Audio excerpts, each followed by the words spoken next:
तैयार हो जाइए बाजार के जबरदस्त एक्शन के लिए। आखिरी 1.5 घंटे में आज की क्लोजिंग रहेगी बेहद अहमियत भरी, क्योंकि कमजोर शुरुआत के बाद आई है शानदार रिकवरी और एक के बाद एक अच्छी खबरें भी। तो क्या हफ्ते के आखिरी दिन हम एक अच्छी क्लोजिंग दे पाएंगे? ये बड़ा सवाल है, लेंगे जवाब फाइनल ट्रेड में। आप सबका स्वागत है। नमस्कार, मैं हूं अनिल सिंघवी। और नमस्कार, मैं हूं दीपांशु भंडारी। भारतीय बाजारों में अच्छी रिकवरी हुई है। डाउ फ्यूचर्स में आप 450 अंकों से ज्यादा की तेजी देख रहे हैं। इस समय यूरोप के बाजार भी अच्छा ट्रेड दिखा रहे हैं, तो बेहतरीन एक्शन होने वाला है इस हफ्ते के आखिरी ट्रेडिंग दिन। अनिल जी से जानेंगे कि क्या स्ट्रैटेजी है और कुछ स्टॉक्स पर भी रहेगा फोकस। तो सर, सबसे पहले तो ये बता दीजिए कि आज की बड़ी बातें क्या हैं। दीप, आज की पूरी बड़ी बातें तो रिकवरी पर ही है, और जो बेहतरीन रिकवरी आई है आज वो काबिल तारीफ है। रिकवरी में दो चीज़ों का बड़ा योगदान रहा है। एक तो डाउ फ्यूचर्स जो आपकी स्क्रीन पर दिख रहे हैं 450 अंक ऊपर, यहाँ से सबसे बड़ा कॉन्फिडेंस आया है। तो 1800 पॉइंट की कमजोरी को भुलाकर 450 पॉइंट की मजबूती पर भारतीय बाजार फोकस करते हुए दिख रहे हैं। तो पहली चीज़ तो यहाँ से आती हुई दिख रही है।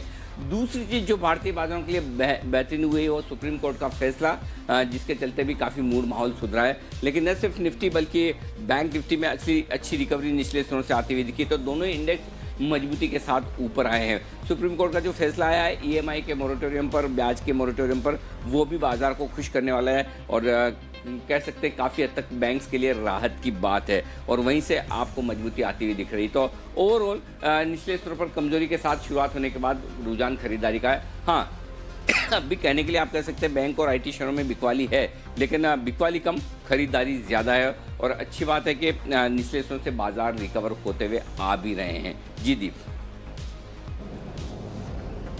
बिल्कुल अनिल जी, और बैंक निफ्टी बल्कि सर सिर्फ 20-25 अंक दूर है पॉजिटिव टर्न होने के लिए। 9,900 पर शायद वापस आ सकता है और पॉजिटिव भी टर्न होता हुआ दिख रहा है। और बैंक निफ्टी भी सिर्फ 200 अंक नीचे है। बट सर, सबसे पहले तो आपको बधाई, क्योंकि आज आपने जब ट्रेड की शुरुआत हुई थी और जब हमने देखा था कि 1860 अंक डाउ गिरा था, तो आपने बोला था कि इन लेवल्स पर आपको बिकवाली नहीं करनी है, अगर और यहाँ से बाजार गिरे तो खरीदारी करनी चाहिए, और बिल्कुल वैसा ही हुआ। और फिर जब हमने 12 बजे ब्रेकिंग न्यूज़ करी थी और सुप्रीम कोर्ट के फैसले पर चर्चा करी थी, तब भी जब मैंने आपसे पूछा था बैंक्स पर क्या करें, तो आपने कहा कि इन लेवल से आप खरीदारी करिए, क्योंकि न्यूज़ भी पॉजिटिव आई है। और बिल्कुल वैसे ही हुआ। और जो टारगेट्स भी सर आपने मेंशन किए थे वो बैंक निफ्टी पर आते हुए दिखे हैं। अब 20,300 पर है बैंक निफ्टी, अब क्या व्यू है सर? दीप देखिए, फॉर्चुनेटली आज हमने काफ़ी हद तक लोगों का कॉन्फिडेंस बढ़ाने का काम किया है।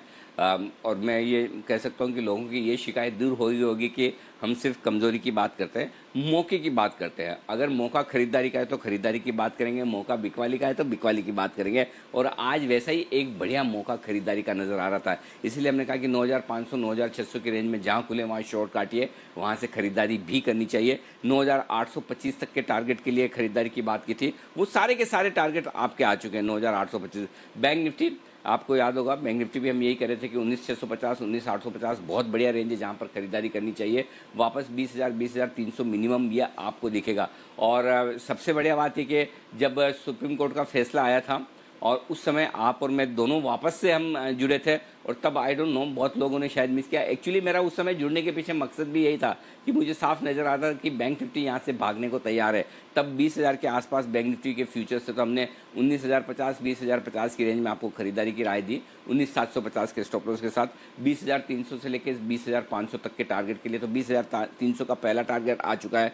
20,400 20,500, ज़्यादा से ज़्यादा 20,550, ये ऊपर की रेंज है जिसके लिए आपको प्रॉफिट बुक करना चाहिए। अब यहाँ पर एक बात और भी कहना चाहता हूँ दीप, कि 20,500 20,550 के आसपास अगर आ जाता है, वहाँ पे एक बार प्रॉफिट बुक कर लीजिए, फिर देखेंगे आगे क्या करना है। सोमवार को देखी जाएगी, लेकिन तब तक आपके लिए अच्छी रिकवरी हो जाएगी। और अब अगर आपने खरीदा है तो आप अपना स्टॉप लॉस ट्रेल करते चलें। 20,350 के आसपास अभी ऑलरेडी बैंक निफ्टी चल रहा है, और मैं चाहूँगा कि अब आप अपना स्टॉप लॉस लगभग 20,150 के आसपास या 20,200 के आसपास कर लें, ताकि आपको मुनाफे में नुकसान ना हो। तो बैंक निफ्टी में आज एकदम परफेक्ट व्यू रहा है। और सबसे बढ़िया बात मुझे खुशी इस बात की है दीप, कि आज हमने सेल कॉल दिया ही नहीं है, न निफ्टी में न बैंक निफ्टी में, न पहले 8 बजे न 9:08 पर, और न ही दिन भर में। तो ये क्लियर कट समझ में आ रहा था जो स्ट्रेंथ देखकर कि जहाँ गैप से खुलेंगे वहाँ खरीदना है, बेचना नहीं है। और शॉर्ट काटने के लिए भी काफ़ी लोगों का, मैं उम्मीद करता हूँ लोगों ने शॉर्ट काटी होगी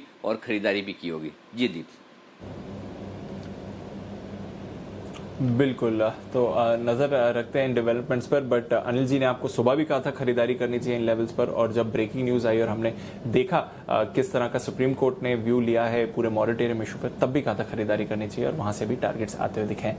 आगे एक्शन बाजार में भरपूर होने वाला है। हमारे एक्सपर्ट्स भी हमारे साथ जुड़ रहे हैं और हम देखेंगे कि कौन से स्टॉक्स में आपको आज एक्शन दिखने वाला है। हमारे साथ जुड़ रहे हैं राकेश जी, कुणाल जी, साथ ही वागले साहब भी हैं, सुमित जी भी हमारे साथ जुड़ रहे हैं इस आफ्टरनून, विश्वेश जी जुड़ेंगे हमारे साथ और साथ ही संदीप जैन साहब भी हैं। तो पूरा पैनल है आपके साथ बताने के लिए कि किस तरह का बाजार का एक्शन होने वाला है आने वाले 1.5 घंटों में। सबसे पहले एक बार बैंक्स पर ही व्यू ले लेते हैं और जिस तरह से तेजी बनती जा रही है जहां तक बैंकिंग में रिकवरी का सवाल है। वागले साहब, आपसे पूछना चाहूंगा, अब जो बैंक निफ्टी में रिकवरी आ गई और हम देख रहे हैं कि आईसीआईसीआई बैंक भी अब सिर्फ 1% नीचे है, क्या यहां से फिर थोड़ा कॉन्फिडेंस होकर एक रिस्क ऑन ट्रेड लेना चाहिए? आईसीआईसीआई बैंक सिर्फ 1% नीचे है, एचडीएफसी बैंक पॉजिटिव होने की तैयारी में है, ट्रेड करना चाहिए इस समय? Deepanshu, good afternoon. Anil ji, good afternoon. पहले तो मैं ये कह दूं कि मुझे लग रहा था कि 98 20 30 के पार नहीं जाएगा, बट जिस तरह से होल्ड कर रहा है, प्राइसेस को आप झुटला नहीं सकते। मुझे लगता है और भी ऊपर जाएगा। बैंकिंग स्पेस में ज़्यादा स्ट्रेंथ है, ये भी मैं मानता हूँ। आईसीआईसीआई बैंक की अगर आप बात करेंगे तो इसमें मुझे इतनी स्ट्रेंथ नहीं दिख रही है। मैं स्टॉक स्पेसिफिक रहना ज़्यादा प्रीफर करूंगा। हालांकि फाइनेंशियल्स में कुछ स्टॉक्स अच्छे लग रहे हैं, लेकिन आईसीआईसीआई बैंक मुझे लगता है 347 348 के लेवल पे अटक सकता है। अभी 340 341 है, तो 1-2% का ट्रेड लेना है तो ले सकते हैं, बट मुझे उससे बड़ी वाली मूव दिखाई नहीं देती। लेकिन मार्केट में क्लोजिंग किस तरह आता है, कितना होल्ड करता है, ये देखना पड़ेगा। स्टॉक स्पेसिफिक रहना जरूरी है, बायस ऑन द अपसाइड होना चाहिए। ओके, तो बिल्कुल बायस अपसाइड रहे, स्टॉक स्पेसिफिक रहे, और स्टॉक स्पेसिफिक आपको कहाँ खरीदारी या बिकवाली करनी है उसके लिए तो पूरा पैनल तैयार है और हम भी तैयार है बिगुल के साथ। पहला बिगुल आज के लिए BTS का जी नहीं, चार्ट कॉर्नर का कुणाल जी और राकेश जी के लिए।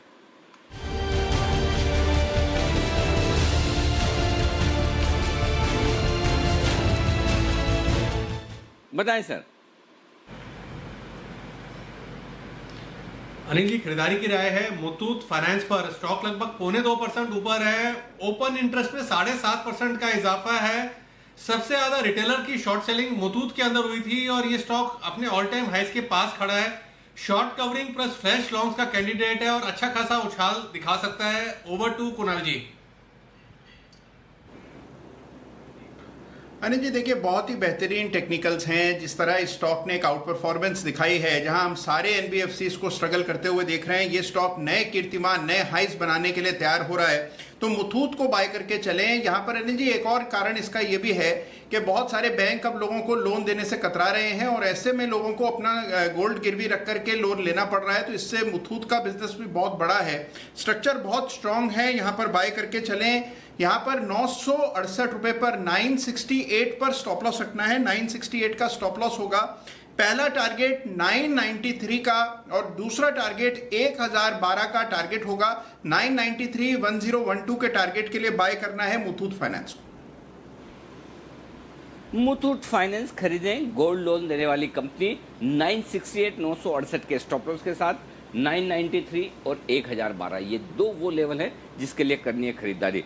वाह, क्या जबरदस्त तेजी आई है बाजार में और क्या शानदार रिकवरी। कल का लो बता दूं मैं 9885, और ये 9885 का लेवल आपकी स्क्रीन पर आ चुका है। इसकी इम्पोर्टेंस में ज़रा समझ लूँ, क्योंकि इसमें सबसे बड़ी चीज़ है कि वो गैप थ्योरी होती है ना, तो गैप भरना बाकी रह जाता है। तो सबसे बढ़िया बात है कि आज का जो गैप भरना था वो गैप फिलअप हो गया। तो कम से कम बंसल जी, अब आपकी लाइफ में ये शिकायत तो नहीं रहेगी ना कि निफ्टी में कहीं गैप रह गया, बहुत नीचे खुला था वो भरा नहीं। आज का गैप आज ही भर गया ना।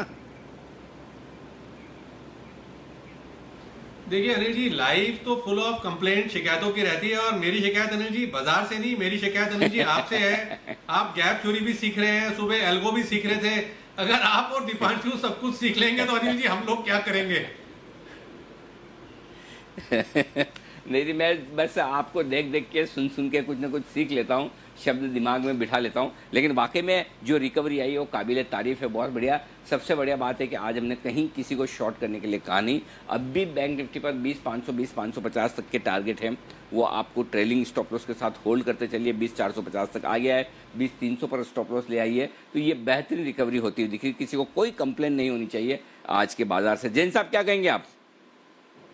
बिल्कुल Anil ji, first of all thank you very much Anil ji. आज आपने जो जबरदस्त सुबह जो एनालिसिस दी है और लोगों के एक्चुअली में पैनिक से बचाया, ओवर रिएक्शन से बचाया है और लोगों को वाकई में एक अच्छा सपोर्ट दिया। और मैं सुन रहा था कमेंट्री में, शो में तो था नहीं, तो but I don't miss the opportunity. और रात को भी देखिए नींद तो आई नहीं थी, 1 बजे तक जगे हुए थे, एसजीएक्स निफ्टी को ट्रैक कर रहे थे, सुबह उठ के एसजीएक्स निफ्टी को ट्रैक कर रहे थे। But your commentary was very very instrumental और आज मुझे लगता है कि काफी लोगों ने पैसा बचाया होगा। और देखिए आज मैंने, वागले जी ने, राकेश जी ने, सबने ब्लू टी शर्ट पहना है। आपने तो थोड़ा वो इंग्लिश कलर का पहना है कुछ, बट हम लोगों ने शायद इसलिए ब्लू कलर, और मैंने तो जानबूझ के फुल वाली और टी शर्ट पहनी है कि let's celebrate the closing show. और इसी हिसाब से मुझे लगता है कि बिल्कुल स्टॉक स्पेसिफिक रहना चाहिए, सेक्टर स्पेसिफिक रहना चाहिए। और खराब क्वालिटी के स्टॉक्स में बाइंग अनिल जी 2-3 दिनों से आने लगी थी, हर स्टॉक चलने लगा था, वैसा नहीं होना चाहिए। और लोगों ने जो 2 महीने में पैसा कमाया है, कहीं ये नहीं हो कि वो पैसा खो के चले जाए। So we have to be very cautious, only go with the quality. देखिए सारी क्वालिटी वापस से चलने लगती, मुथूट फाइनेंस वापस से ऊपर आ गया and I was very bullish on Muthoot finance वैसे। ओके, तो ये है आपके लिए मुथूट फाइनेंस पर बुलिश राय। आइए अब बिगुल का वक्त है, एक नहीं अनेक बिगुल है। पहला बिगुल वागले साहब के लिए, उसके बाद विश्वेश जी भी है तैयार।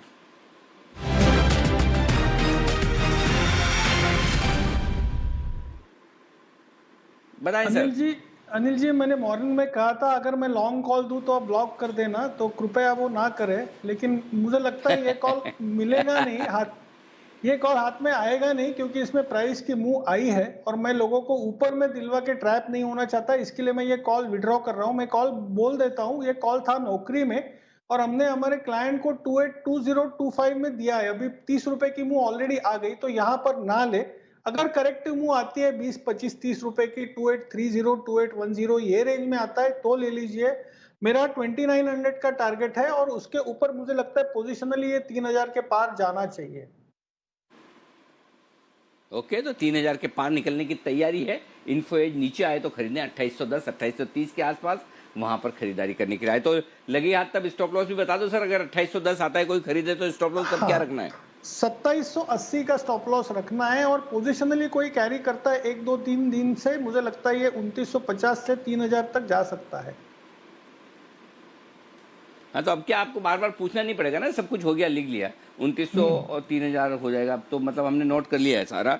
तो अब भाई इस रेंज में आ जाए तो वागले साहब के राय के मुताबिक खरीद ले, कुछ चेंज होगा तो आपको बता दिया जाएगा। आइए अगला बिगुल है विश्वेश जी के लिए। विश्वेश जी है हमारे साथ, BTSTT।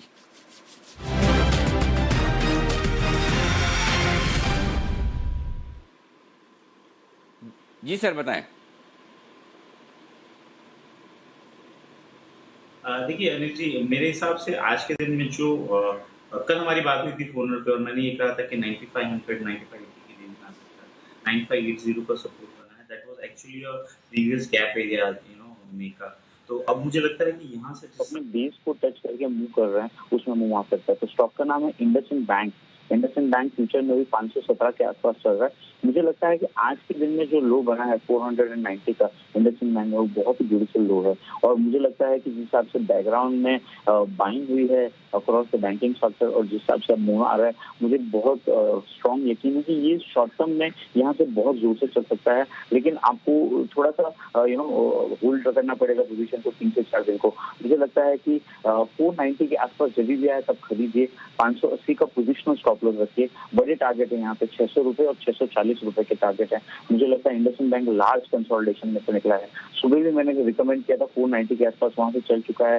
लेकिन अभी भी मुझे कॉन्फिडेंस है कि जिस हिसाब से मोमेंटम है, बहुत स्ट्रॉन्ग बेस पैटर्न में। थोड़े दिन पहले सेम पैटर्न था आरबीएल बैंक में 137 के आसपास, वहां से 30 रुपए चल गया। I would not be surprise कि यहाँ से और 10-15% चल रहा है। तो इंडसइंड बैंक खरीदना है करंट लेवल पे, नीचे आए तो भी खरीदिए। इवेंचुअल स्टॉप लॉस 480 के नीचे रखिए। टारगेट रहेगा 606 का। 480 का स्टॉप लॉस, 600 और 620 कितना है टारगेट? विश्वेश जी कितना बता रहे हैं आप? 640 सर। 640 ओके। और ये कितने दिनों के लिए ट्रेड होगा सर? जिस हिसाब से बेसिंग पैटर्न बना है और जिस हिसाब से आज मूव कर रहा है, मुझे लगता है कि एटलीस्ट आपको एक आध वीक तक को होल्ड करना पड़ेगा। और आज एक चीज सबसे अच्छी ये हुई है कि ये स्टॉक एग्जैक्टली वो जोन में आया जहां पे डिमांड है, वहां पे आया, सपोर्ट लिया, मूव कर रहा है। कल के दिन में भी स्टॉक में बहुत अच्छा मूव था, मेरे हिसाब से ऑलमोस्ट 540 के आसपास गया था। I would not be surprise कि आज के दिन में कल का हाई भी निकाल दे। और तो मुझे लग रहा है कि एटलीस्ट एक वीक तक होल्ड करना चाहिए। और रिस्क रिवॉर्ड काफी फेवरेबल है, तो लॉट साइज छोटी है, 400 का ही लॉट साइज है, तो मेरे हिसाब से वो लिहाज से रिस्क जो वैल्यू टर्म्स में होता है वो भी बहुत कम है। तो आप पोजिशनली बाय करिए या फिर ऑप्शन स्ट्रेटेजी बना के खड़े रहिए, पोजिशनली बहुत अच्छा लगता है सर जी। और आज जो लोग बड़े धुआंधार खरीदारी कर रहे हैं उनको ये बताना जरूरी है कि कल और परसों 2 दिन बाजार बंद है। कल छुट्टी है शनिवार की, और परसों रविवार की छुट्टी है। तो जो भी आपको खरीदारी करने का मन है, जो बचा हुआ है, वो आज कल और परसों के भरोसे न रहे, आज ही कर डालें। लेकिन ये भी साथ में याद रखें कि सोमवार को फिर से बाजार खुलने वाले हैं। ऐसा न करें कि बाजार मतलब आज वापस खुलेंगे नहीं, बहुत दिनों तक सबको सब मौका मिलेगा। आराम से, हड़बड़ी न करें, लाइन में लगाकर धीमे धीमे सब शेयर खरीदते चलें, ज़्यादा बढ़िया है। क्या खरीदना है ये बताने के लिए भसीन साहब तैयार है। आइए बिगुल बजाकर उनका करते हैं स्वागत।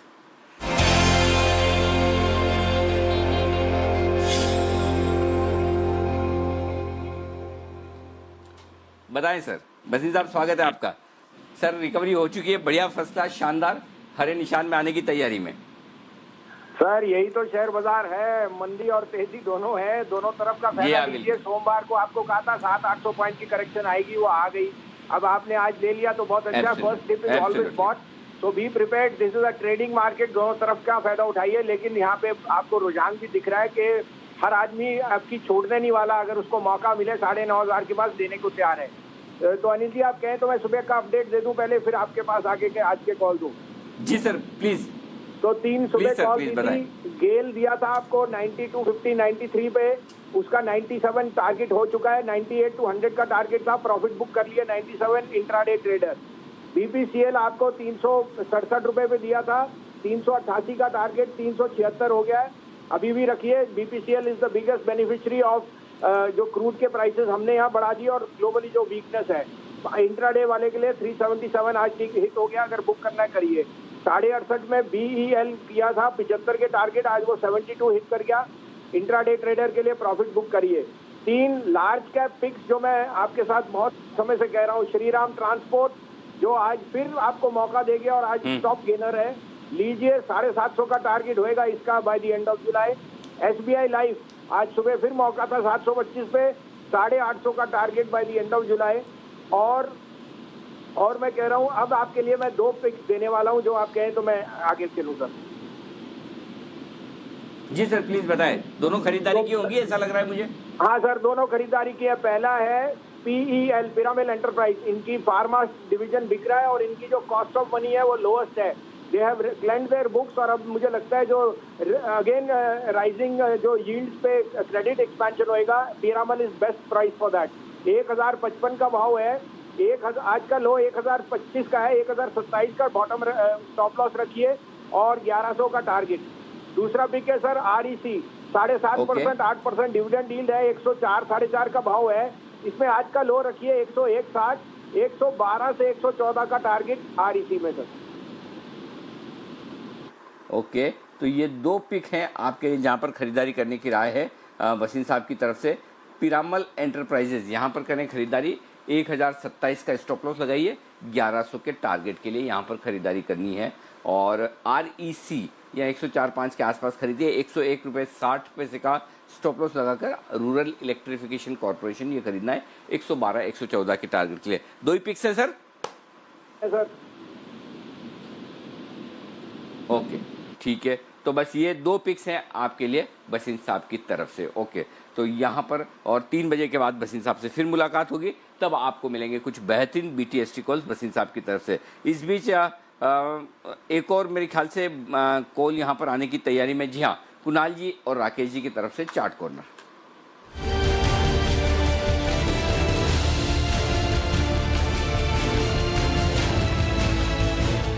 बताएं सर। यानी जी देखिए, बड़ी तेजी के लिए तैयार हो रहे हैं ऑटो स्टॉक्स, और ये तय कर पाना मुश्किल हो रहा है कि किसको चुने। मैंने और राकेश जी ने हीरो मोटोकॉर्प को चुना है, जहां पर कि एक बड़ा ब्रेकआउट चार्ट पर आता हुआ दिख रहा है। निचले स्तरों से जिस तरह की आज इंट्राडे रिकवरी हुई है, इसमें काफी वीक हैंड के शॉर्ट्स जो हैं वो ट्रैप हो गए हैं, और उनके चलते स्टॉक में आपको बड़ी तेजी देखने को मिलेगी। हमने M&M में भी अभी अभी तेजी आते हुए देखी है, तो पूरा स्पेस हॉट है, और इस समय पर हीरो मोटोकॉर्प को बाय करना है। Over to Rakesh ji. देखिए अनिल जी, बढ़िया टेक्निकल रुझान है, क्लियर रिवर्सल है, शॉर्ट सेलर यहाँ पे ट्रैप्ड है। अगर मैं आशु मदान होता, इफ आई वर आशु मदान, तो अनिल जी मैं आपको ऐसे ही बोलता। देखिए सुबह का कंसेंसस सेल था, सामूहिक सेल था, सबके स्टॉप लॉस ट्रिगर हो चुके हैं और स्टॉक एक बड़ी तेजी के लिए जा रहा है। 2315 का स्टॉप लॉस है, 2408 2408 पहला टारगेट है, 2430 दूसरा टारगेट है। ओपन इंटरेस्ट में 11.5% का इजाफा है। हीरो मोटोकॉर्प को मिस नहीं करना है। ओके, हीरो मोटोकॉर्प मिस नहीं करना है, यह है आपके लिए खरीदारी करने की राय। आइए अब नजर डालते हैं उन तमाम इवेंट्स पर जिन पर आपको फोकस करना है। मानसी हमारे साथ है बताने के लिए सारी इवेंट्स आज कल परसों की जी और सोमवार तक की। जी मानसी बताएं। गुड आफ्टरनून अनिल जी। जीएसटी काउंसिल की बैठक को लेकर ताज़ा अपडेट है। बस बैठक खत्म होने ही जा रही है और ठीक बैठक खत्म होने के बाद प्रेस कॉन्फ्रेंस होगी जिस पर नजर है। इसके अलावा इकोनॉमिक इंडिकेटिव एक्शन, मार्च रिटेल इन्फ्लेशन और फरवरी आईआईपी के डेटा आज शाम तक आते हुए देखेंगे हम। नतीजों के लिहाज से निफ्टी स्पेस में आइस्ट्रो मोटर्स और हिंडाल्को दोनों ही निफ्टी स्पेस की कंपनियां अपने नतीजे पेश करेंगी। कैश की कंपनियों की एक लंबी लिस्ट है। कुछ चुनिंदा कंपनियां Castrol India, oil chemicals, Mangalore chemicals जैसी कंपनियों के नतीजे कैश स्पेस में आ जाते हैं, हम देखेंगे। कल यानी कि शनिवार के दिन बीपीसीएल में हिस्सा खरीद के लिए बोली लगाने की आखिरी तारीख है। इसके अलावा पीएनबी हाउसिंग फाइनेंस की एक बोर्ड बैठक होने जा रही है। ईसीबी और एनसीडीज के जरिए $750 मिलियन जुटाने की कंपनी की योजना होगी। साथ ही फार्मा डिपार्टमेंट, फार्मा सेक्टर के लिए कुछ इंपॉर्टेंट अपडेट्स कल आते हुए दिख सकते हैं, क्योंकि फार्मा डिपार्टमेंट की दवा कंपनियों के साथ एक अहम मीटिंग होने जा रही है। वीडियो कॉन्फ्रेंस के जरिए मीटिंग होगी जिसमें दवा के घरेलू उत्पादन के ड्राफ्ट पर चर्चा होनी है। नतीजों के लिहाज से कल ग्रासिम निफ्टी स्पेस में अपने नतीजे पेश करता हुआ दिखेगा। वायदा बाजार में बीएचईएल के नतीजे आएंगे। Vinati organics, Dalmia Bharat, PNB housing जैसी कैश कंपनियों के नतीजे भी कल के दिन आते दिखेंगे। रविवार के दिन महज कैश की एक कंपनी मैस्टेक के नतीजे आएंगे। सोमवार काफी इंपॉर्टेंट रहेगा इवेंट्स के लिहाज से। तो रिलायंस राइट इशू पर अपडेट है। 15 जून यानी सोमवार से शेयर एक्सचेंज पर लिस्ट होना शुरू होगा। एसबीआई लाइफ का ओएफएस जो कि आज से खुला है रिटेल निवेशकों के लिए, 15 जून यानी सोमवार के दिन खुलेगा। ओपेक की बोर्ड बैठक जो कि 4 जून को होनी थी, फिर वो टल गई, अब ये सोमवार के दिन होने वाली है, तो इस बैठक पर भी नजर है। वेदांता वीडियोकॉन के लिए सोमवार का दिन जरूरी है, क्योंकि सुप्रीम कोर्ट में कंपनी के खिलाफ तेल मंत्रालय की जो अर्जी है उस पर सुनवाई होने वाली है। दरअसल दिल्ली हाईकोर्ट के फैसले पर रोक लगाने की तेल मंत्रालय की एक अर्जी थी, जिस पर अगली सुनवाई सोमवार के दिन होगी। और साथ ही आईएक्स गैस ट्रेडिंग प्लेटफॉर्म पर लॉन्च करने जा रहा है, ये भी एक इंपॉर्टेंट अपडेट है। नतीजों के लिहाज से टाटा मोटर्स बाजार बंद होने के बाद सोमवार के दिन अपने नतीजे पेश करेंगे। वायदा बाजार में आईजीएल के नतीजे सोमवार को आते हम देखेंगे। बिल्कुल, तो ये है वो तमाम इवेंट्स। लेकिन मानसी, इस इवेंट में एक बार जरा इसको क्रॉस चेक कर लीजिए। बीपीसीएल की जो 13 जून की बैठक, 13 जून की तारीख थी बोलियां मंगवाने की आखिरी तारीख, उसको आगे बढ़ाकर मेरे ख्याल से 31 जुलाई कर दिया गया था, जहां तक मुझे याद है। एक बार चेक करिएगा, मेरे ख्याल से वो इवेंट कल नहीं है, 31 जुलाई होनी चाहिए, और शायद हमने इस पर स्टोरी भी की, तो एक बार चेक करिएगा, मेरे ख्याल से 31 जुलाई होगी। इस बीच गुडियर के रिजल्ट्स आ चुके हैं। गुडियर भी अंतर्राष्ट्रीय कंपनी, मेरे ख्याल से कुणाल जी के पोर्टफोलियो में रहती होगी। आय घटी है 424 करोड़ से 375 करोड़। मुनाफा भी घटा है गुडियर का। गुडियर के चार्ट्स खोल लीजिए कुणाल जी, वैसे तो आपको बोलने की जरूरत नहीं, जैसे मैं रिजल्ट और स्टॉक का नाम बोलता हूँ आप वो काम कर ही लेते हैं। 712 रुपये, 4 रुपये नीचे। लिक्विड कम है स्टॉक में, वॉल्यूम कम होता है, लेकिन यहाँ पर रिजल्ट थोड़े से ढीले दिख रहे हैं। मुनाफा भी घटा है और आय भी 26 करोड़ से घटकर मुनाफा 12 करोड़। बताइए चार्ट पर कोई लेवल्स? अली जी देखिए, जिस तरह का यहाँ स्ट्रक्चर दिख रहा है चार्ट का, मुझे लगता है कि पहली बात, जैसा अभी आपने कहा कि बहुत ज़्यादा इलिक्विड स्टॉक है, इसलिए कोई ट्रेडिंग की राय यहाँ पर नहीं है, तो इस तरह रिजल्ट के लिए बिल्कुल भी ट्रेड ना करें। और मुझे लगता है कि एक सीमित दायरे का कारोबार आपको कुछ समय तक देखने को मिलेगा, तो इन स्तरों पर मेरी अवॉइड करने की राय। ओके, आपने बोला तो हम भी अवॉइड कर लेते हैं। जब आप ही कर रहे हो अवॉइड, तो हम क्या करें। आइए हम लेते हैं इवेंट्स के बाद अब खबरों की जानकारी। स्टॉक्स इन न्यूज़ बताने के लिए तैयार है देवांशी। देवांशी बताइए। बिल्कुल, आज सबसे पहले तो नतीजे देखिए, मैंने महिंद्रा एंड महिंद्रा के नतीजे आए और कंपनी इस बार मुनाफे से घाटे में स्लिप होती हुई दिखी है। लेकिन आप देखिए जो वन टाइम लॉस कंपनी को हुआ है, साथ ही जिस तरह से आप देखिए करीब इनको जो घाटा होता हुआ दिखा है इस तिमाही में, वो करीब 3,255 करोड़ का है। पिछले साल कंपनी को करीब 970 करोड़ का मुनाफा होता हुआ दिखा था और इम्पेयरमेंट कॉस्ट के चलते भी ये घाटा कंपनी ने पोस्ट किया है। अगर आय की बात करें तो इस बार करीब 35% तक की गिरावट हमें देखने मिली है। साथ ही कामकाजी मुनाफे में भी 34% तक की गिरावट आती हुई दिखी है। इस तिमाही में 1227 करोड़ पे कामकाजी मुनाफा है, लेकिन मार्जिन आप देखिए 13.6% पर कंपनी क्लॉक इन की है, 13.5% से बढ़कर। तो मैं आपको बता दूं कि ये जो ओवरऑल लॉस है वो सिर्फ इम्पेयरमेंट और वन टाइम लॉस के चलते हैं।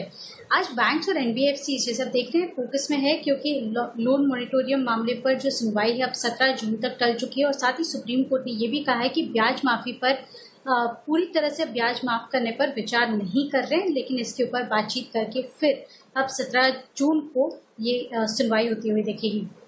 हेक्सावर आज फोकस में था। डीलिस्टिंग के लिए आईसीआईसीआई सिक्योरिटीज को नियुक्त कर दिया है। अब डिटेल्स पर फिर एक बार चर्चा होती हुई दिखेगी कुछ दिनों में, तो बोर्ड इस पर फिर से विचार करेगा। आज की बोर्ड बैठक में कोई फैसला होता हुआ नहीं दिखा है।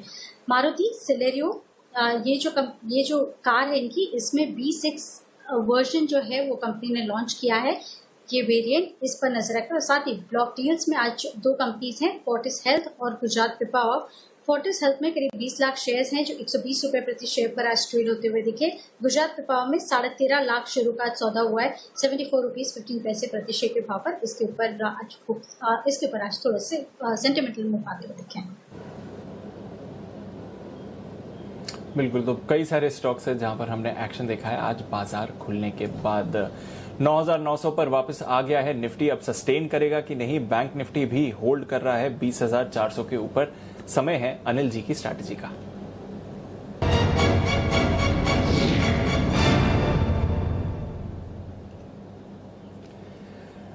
अनिल जी, 24 घंटों पहले जो क्यूज थे और आज अभी जो क्यूज आ रही हैं, जमीन आसमान का फर्क है सर। डाउ फ्यूचर्स और 100 अंक की तेजी आई है, 550 अंक ऊपर है इस समय। 2.5% की तेजी के साथ डाउ फ्यूचर्स ट्रेड कर रहा है 25,700 के ऊपर। नैस्डैक फ्यूचर्स में भी हम अच्छी खरीदारी देख रहे हैं 1.5% की। यूरोप के बाजार थोड़ी सुस्त शुरुआत के बाद वहां पर भी आप 1 से 1.5% की तेजी देख रहे हैं। तो शानदार ग्लोबल क्यूज आ रहे हैं सर, और मार्केट्स भी काफी संभल गए हमारे भी। आई एम नॉट सरप्राइज दीप, क्योंकि क्या होता है देखिए, तेजी मंदी की भी क्वालिटी होती है कि आप किस तरह से गिर रहे हैं, कितना गिर रहे हैं और क्यों गिर रहे हैं। ये 3 चीज़ें बहुत इंपॉर्टेंट होती है। आप फर्ज करें मंदी का मार्केट है तो आपको जो आज दिखा ना उसके विपरीत होता है। कैसे कि गैप से बाजार खुलता है किसी बहुत अच्छी खबर पे, और जो गैप से खुलता है पूरा का पूरा गैप खाली करके दिन के लो पॉइंट पर बंद होता है। और आज हुआ क्या है, ये तेजी का मार्केट है। गैप से खुला नीचे और नीचे खुल के पूरा का पूरा गैप खा गया और ऊपर आकर कल के लो लेवल को टेस्ट कर लिया और एक बार के हरे निशान में भी आ गया। ये है क्वालिटी। तो इसको आप ऐसे, और पहली चीज ये बाजार की स्ट्रेंथ और बाजार की क्वालिटी। दूसरी क्वालिटी न्यूज की देखिए जिसकी वजह से गिरा है। मैं सीरियसली बताऊं ना, कल अमेरिका वालों का दिमाग खराब हो गया था इन लोगों का। मतलब ऐसा क्या हो गया भाई साहब, या तो आपको अगर डरना है ना कोरोना से या इकोनॉमिक स्लोडाउन से तो भाई रोज डरो। ये अचानक एक दिन मैंने डिसाइड कर लिया कि आज मैं डरूंगा और 1800 पॉइंट डाउ गिरा देंगे हम, ये कोई तरीका नहीं है और ये गलत है। ये उनको आज समझ में आ रहा है, इसलिए 600-700 पॉइंट डाउ फ्यूचर्स ऊपर है। हाँ, कोई नई चीज आ गई होती और उसकी वजह से आप डरते गिरते, समझ में आता है। अरे वही तो चीजें भाई, आपके रोज 20,000 केस आ रहे हैं, आपको पता नहीं है क्या? कोरोना लॉकडाउन आप खोल रहे हो, कौन सा देश ऐसा है जहां लॉकडाउन खुलने के बाद केस बढ़ने का मामला नहीं है? सब जगह बढ़ते हैं, आपके यहाँ भी बढ़ रहे हैं। वेव 2 आ सकती है, सबको पता है। तो ऐसे में 1800 पॉइंट की मंदी जायज नहीं है। हाँ, ये आप कह सकते हैं कि जितनी जोर से बढ़े थे शायद वो स्पीड भी ठीक नहीं थी, तो उस स्पीड का करेक्शन है जो हो गया। तो अमेरिका में 1800-1900 पॉइंट गया तो सुबह हम यही बात कर रहे थे, भाई तुम तो लाइफ टाइम हाई पे बैठे हो, हम थोड़ी हैं, हमारा तो 12,400 बहुत दूर है, तो हम क्यों इतना गिरे? और वही परफेक्ट हुआ। टचवुड आज अच्छा रहा दीप कि हमने एक भी बार मंदी बार ये कहा नहीं कि आपको मंदी करनी, उल्टा यही कहा कि खरीदिए खरीदिए खरीदिए। लेकिन अब आज के लिए मेरे टारगेट सारे आ चुके हैं। मेरा बैंक निफ्टी का 20,500 20,550 तक का टारगेट था, और दोपहर में भी जब ये फैसला आया सुप्रीम कोर्ट का तब हम शो कर रहे थे, तब हमने यही टारगेट दिया था। मेरे टारगेट्स अचीव हो चुके हैं, तो मैं एक बार साइड लाइन पर हूँ। आखिरी 1 घंटे के लिए मैं कोई ट्रेड नहीं करना चाहता। जिस दिन अगर मेरी एडवाइस परफेक्ट जा रही है, मैं उस दिन है ना बहुत ज़्यादा उछल कूद करने के मूड में नहीं हूँ। हाँ, सोमवार के लिए क्या करना है, वो 3:20 पर पक्का ट्रेड मैं आपको दूंगा, 100% दूंगा, वो ध्यान में रखिए। अच्छा, एक और चीज़ बता दूँ, इसके लिए मैं आपको धन्यवाद देना चाहता हूँ दीप, जो आपने सुबह सुबह पूछा। एक्चुअली मेरे दिमाग से निकल गया था कि कल हमने पुट खरीदने की राय दी थी कि आप एट द मनी पुट लीजिए और नीचे का एक पुट बेच दीजिए ताकि आपकी कॉस्ट कम हो जाए, मंदी की पोजीशन बना के जाइए। वो आपने मुझे याद दिलाया, अच्छा हुआ याद दिलाया। हमने कहा कि सुबह जहाँ खुले वहीं पर आप काट लीजिए, तो हमने मंदी की पोजीशन भी सुबह कटवा ली, और अभी आप एक तरह से न्यूट्रल हैं। दिन में जो आपने खरीदारी की पोजीशन बनाई, न्यूट्रल कर लीजिए। अब मैं आपके पास डेटा पर आता हूँ। देखिए, फ्रेश तेजी कब करनी है? फ्रेश तेजी हम करेंगे दीप जब 10,000 निफ्टी पार करेगा। क्लियर है? ये 9,900 10,000 कंजेशन जोन है मेरे लिए। कंजेशन जोन का मतलब ये कि मैं देखूंगा, रुकूंगा। मैं ये नहीं कह रहा कि 10,000 पार नहीं कर सकते। मैं 100 पॉइंट छोड़ रहा हूं यहाँ के, मुझे नहीं लेना 100 पॉइंट में, तो मैं 100 पॉइंट छोड़ रहा हूँ। 10,000 पार होने दो, फिर खरीदेंगे। पहली चीज क्यों? क्योंकि 20 लाख शेयर वीकली और 22 लाख शेयर मंथली, तो यानी कि कुल मिलाकर 42 लाख शेयरों का ओपन इंटरेस्ट है 10,000 के कॉल में, जो हाईएस्ट है। मुझे ऐसी कौन सी जल्दी भाई कि 10,000 पार न करे उसके पहले खरीद लूँ? मैं खरीदूंगा, या तो फिर नीचे आ जाने दो। 9,800 9,825 अगर आज वापस आया, वहाँ हम क्लोजिंग में मूड बनाएंगे। ऐसा लग रहा है कि एक बार आ सकता है, ऐसा लग रहा है, तो वहाँ आने दो। अगर 9,825 9,800 की रेंज में आए, वहाँ खरीदेंगे। नहीं तो 10,000 पार करेगा तब खरीदेंगे। पॉइंट नंबर 1, ये बहुत क्रिस्टल क्लियर है। ठीक है, एक बात होगी। अब आइए बैंक निफ्टी। बैंक निफ्टी में दीप मामला ऐसा है, देखिए आप एक बात को समझिए कि बैंक निफ्टी है ना 20,525 कल का क्लोज था आपका। ठीक है, 20,450 20,550 एक स्ट्रॉन्ग लेवल माना जा रहा था। आज एग्जैक्टली वहीं पर आपने हाई बना दिया। तो अब मैं बैंक निफ्टी या तो आज 20,550 के ऊपर बंद हो जाए, ठीक है, तो हम खरीद के जाएंगे। मेरे लिए वैसे लेवल है ना 20,725 का होता है, लेकिन मैं उतनी रिस्क लेने को तैयार हूं। तो अगर आज 20,550 के ऊपर बंद होता हुआ दिखेगा, हम मंडे के लिए खरीदारी करके जाएंगे। और नहीं के केस में हम खरीदेंगे इसको, हम खरीदेंगे 20,200 के आसपास सोचते हैं। 20,200 आने दीजिए इसको, 20,200 के आसपास वहां पर सोचेंगे। तो क्लोजिंग में देखेंगे 3:20 पर। अभी 1 घंटे के लिए ट्रेड नहीं बचा है, नहीं करेंगे। क्लोजिंग के लिए मंडे का ट्रेड करेंगे। अभी आपने अगर खरीदा है सुबह दोपहर में, प्रॉफिट 20,500 के आसपास बुक करिए, 9,925 के आसपास प्रॉफिट बुक करिए, आराम से बैठिए। बस सिंपल चीज़ है जी दीप। बिल्कुल, तो अगर आप सुबह से स्ट्रैटेजी फॉलो कर रहे हैं तो आप इन द मनी होंगे, अच्छे प्रॉफिट्स हो गए होंगे। अब टाइम है प्रॉफिट्स को टेबल से ले लें और थोड़ा वेट करें। जैसे अनिल जी बोल रहे हैं, आप कुछ अहम स्तर रेजिस्टेंसेज या फिर लेवल्स मार्केट्स क्रॉस करती हैं, फिर आप फ्रेश ट्रेड्स ले सकते हैं। अपॉर्चुनिटी तो खैर दोनों तरफ की मिल रही है, और अनिल जी भी बता रहे हैं कि ट्रेड्स भी आपको दोनों तरफ के मिलते रहेंगे। तो नज़र रखिए वहाँ पर कुछ स्टॉक्स हैं जो बेहतरीन एक्शन दिखा रहे हैं आज के बाजार में, और चलिए उन्हीं पर चर्चा करते हैं जहाँ तक आगे का एक्शन बाकी है। विश्वेश जी, आपको बजाज फाइनेंस पर पहले भी ट्रेड पसंद आया और आपने अच्छी मूव पकड़ी थी। अब आज के बाजार में अच्छा रिबाउंड आ गया है, 2400 के ऊपर गया है 4% की तेजी के साथ। यहां पर कोई ट्रेड दिख रहा है? देखिए, मेरा ऐसा मानना है कि एनबीएफसी स्टॉक्स में आज बहुत अच्छी खरीदारी है, और बजाज फाइनेंस भी मुझे करंट लेवल पे अच्छा लग रहा है। लेकिन समहाउ जो रिस्क रिवॉर्ड है वो बजाज फाइनेंस से बेटर मुझे लगता है एसआरटी में है। बजाज फाइनेंस का जो क्लस्टर जोन है ना, वो 2500 के आसपास है, और यहाँ से बहुत ज्यादा दूर नहीं है, तो रिस्क रिवॉर्ड फेवर नहीं आ रहा है। लेकिन on the other hand SRT finance, अगर देखो श्रीराम ट्रांसपोर्ट फाइनेंस 670 चल रहा है, और आज ऑलमोस्ट 10 दिन की मशक्कत के बाद में finally it is attempting to give a close above 640। तो मुझे लगता है यहाँ पे बहुत ही बढ़िया टेक्निकल रुझान है। 645 का स्टॉप लॉस रखिए, और जिस हिसाब से ब्रेकआउट आ रहा है, मुझे लग रहा है कि 720 तक के लेवल देखने मिलने चाहिए। तो एसआरटी फाइनेंस बाय करे बजाज फाइनेंस के अगेंस्ट में, 645 का स्टॉप लॉस रखिए, 720 का टारगेट रहेगा। और वायदा कारोबार का टॉप गेनर भी है इस समय श्रीराम ट्रांसपोर्ट फाइनेंस 5-5.5% की तेजी के साथ। तो नजर रखिए उस स्टॉक पर। इन्फो एज यहाँ पर तो अच्छी तेजी आ रही है। जुबलेंट फूड में भी एक अच्छी रिकवरी आज आते हुए देखी है। सुमित जी, जुबलेंट फूड में कोई ट्रेड करना चाहेंगे? 1700 के पार गया है, 2-2.5% की तेजी के साथ ट्रेड कर रहा है इस समय। दीपांशु देखिए, लोअर लेवल से जुबिलेंट फूड में रिकवरी आई है, लेकिन अभी तक इसके अंदर 1715 1720 का जो लेवल है उसके ऊपर क्लोजिंग रिक्वायर्ड है। अगर इसके ऊपर क्लोजिंग आ जाती है तब तो वापस से एक तेजी की शुरुआत हो जाएगी जुबिलेंट फूड के अंदर। जब तक इन लेवल्स के ऊपर आज की क्लोजिंग नहीं आती तब तक यहाँ से वापस से एक गिरावट, एक प्रॉफिट बुकिंग देखने को मिल सकती है। तो इमीडिएट 1720 का लेवल है, 1715 से 1720 का, इसके ऊपर क्लोजिंग देखने को मिलती है तो फिर एक अच्छा रिकवरी आएगा, नहीं तो वापस से प्रॉफिट बुकिंग आएगी।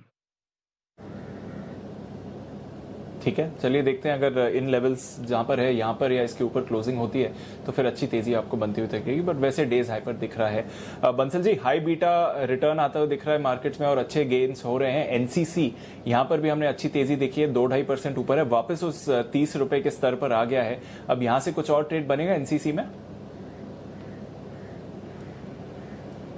देखिए दीपांशु, अच्छी खासी रिकवरी देखने को मिली है, बट फर्दर तेजी के लिए देखिए आज का हाई 30 रुपए 45 पैसे है। 30 रुपए 50 पैसे के ऊपर निकलेगा तब इसमें एक फर्दर मोमेंटम देखने को मिलेगा। नीचे से ऑलरेडी एक अच्छा खासा मोमेंटम आते हुए देखा है। 30.50 के अराउंड एक स्ट्रॉन्ग हर्डल है, तो नई खरीदारी की राय 30 रुपए 50 पैसे के ऊपर ही होगी। ओके, 30 रुपए 50 के ऊपर ही खरीदारी करनी चाहिए। वागले साहब, एस्कॉर्ट्स में फ्रेश खरीदारी करनी चाहिए या नहीं? थोड़ा कंसोलिडेट हुआ था इन लेवल्स के आसपास, आज फिर से एक अच्छी तेजी आई ऑटो पैक में और एस्कॉर्ट्स फिर से लीड कर रहा है। 1000 और उसके ऊपर जाने की तैयारी में दिख रहा है आपको एस्कॉर्ट्स? दीपांशु, अभी नेक्स्ट इसका हर्डल लगभग 986 और 990 के बीच में है, तो ट्रेंड पॉजिटिव है, लेकिन आज मुझे वो वाला मोमेंटम नहीं दिख रहा है जो बाकी कुछ स्टॉक्स में, जैसे कि एसआरटी में या ऐसे कुछ स्टॉक्स में दिख रहा है। तो मैं वीक नहीं है बट खरीदूंगा नहीं, थोड़ा सा वेट करूंगा। ओके, वीक नहीं है इन लेवल्स पर बट खरीदना भी नहीं है, तो एक तरह की नो ट्रेड जोन में आप देख सकते हैं जहां तक एस्कॉर्ट्स का सवाल है इस समय। बट मूव्स तो अच्छी आ ही रही हैं उसमें। सुमित जी, इक्विटास अभी तक उतना पार्टिसिपेशन नहीं आया जितना बाकी हाई बीटा एनबीएफसीज में आ गया है। क्या इक्विटास एक अच्छा कैंडिडेट होता है, नेक्स्ट कैंडिडेट हो सकता है जहां पर हम तेजी देखें? दीपांशु, इक्विटास के अंदर पिछले 5 से 7 दिनों में ऊपरी लेवल पे हमने कंसोलिडेशन देखा है और ऊपरी लेवल से फिर प्रॉफिट बुकिंग देखी है। इक्विटास का जो ऊपर में हर्डल है वो इमीडिएटली चार्ट्स के ऊपर जो लेवल दिखाई दे रहा है वो करीब 50 रुपए के आसपास का है, 49 से 50 के आसपास का है। ये लेवल्स के ऊपर सस्टेन करेगा, उसके बाद इसके अंदर खरीदारी आएगी। जब तक ये लेवल्स के ऊपर सस्टेन नहीं करता है तब तक एक बार वेट एंड वॉच करें। आज का जो लो लगा है इक्विटास के अंदर 45 के आसपास का, अगर वो टूटता है तब गिरावट और बढ़ेगी और ऊपर में 50 का लेवल टूटेगा तो तेजी आएगी। तो फिलहाल मैं एक बार वेट एंड वॉच करना चाहूंगा इसके अंदर बाय का व्यू लेने के लिए। ओके, फिलहाल वेट एंड वॉच करना चाहिए इक्विटास में, पर बाय का व्यू लेने के लेवल्स आपको जरूर आते हुए दिख रहे हैं। 9900 के ऊपर निफ्टी आराम से होल्ड कर रहा है इस समय। 20,400 के ऊपर आराम से बैंक निफ्टी होल्ड कर रहा है। सिर्फ और सिर्फ अब 100 पॉइंट से कम की गिरावट आपको बैंक निफ्टी में दिखेगी। एक बार आपको बता देते हैं कि किस तरह से आज आपको बैंक निफ्टी पर स्ट्रैटेजी दी गई थी। हर डिप पे कहा था कि यहाँ पर खरीदारी करनी चाहिए, और जब ब्रेकिंग न्यूज आई थी सुप्रीम कोर्ट के मॉरेटोरियम के मामले को लेकर, वहां पर भी आपको कहा था कि अब तो बैंक्स में आपको खरीदारी करनी चाहिए। देख लीजिए एक बार अनिल जी की क्या राय रही है। 19,950 से 20,050 ये एकदम परफेक्ट रेंज है जहां पर आपको बैंक निफ्टी के फ्यूचर्स खरीदने चाहिए। 19,750 का स्टॉप लॉस होगा। 19,950 से 20,050 आपकी बाय रेंज है, और ऊपर का टारगेट 20,200 पहला फ्यूचर्स का छोटा टारगेट है। उसके बाद 20,300, 20,400 और 20,500, इनफैक्ट 20,300, 20,400, 20,500 ये 3 टारगेट आपको रखने चाहिए, और ऊपर के लिए मुझे लगता है 20,400, 20,500 तक जाने की कोशिश हो सकती है। मुझे साफ नजर आता है कि बैंक निफ्टी यहाँ से भागने को तैयार है। तब 20,000 के आसपास बैंक निफ्टी के फ्यूचर्स से तो हमने 19,050, 20,050 की रेंज में आपको खरीदारी की राय दी, 19,750 के स्टॉप लॉस के साथ। 20,300 से लेकर 20,500 तक के टारगेट के लिए तो 20,300 का पहला टारगेट आ चुका है। 20,400, 20,500, ज़्यादा से ज़्यादा 20,550 ये ऊपर की रेंज है जिसके लिए आपको प्रॉफिट बुक करना चाहिए।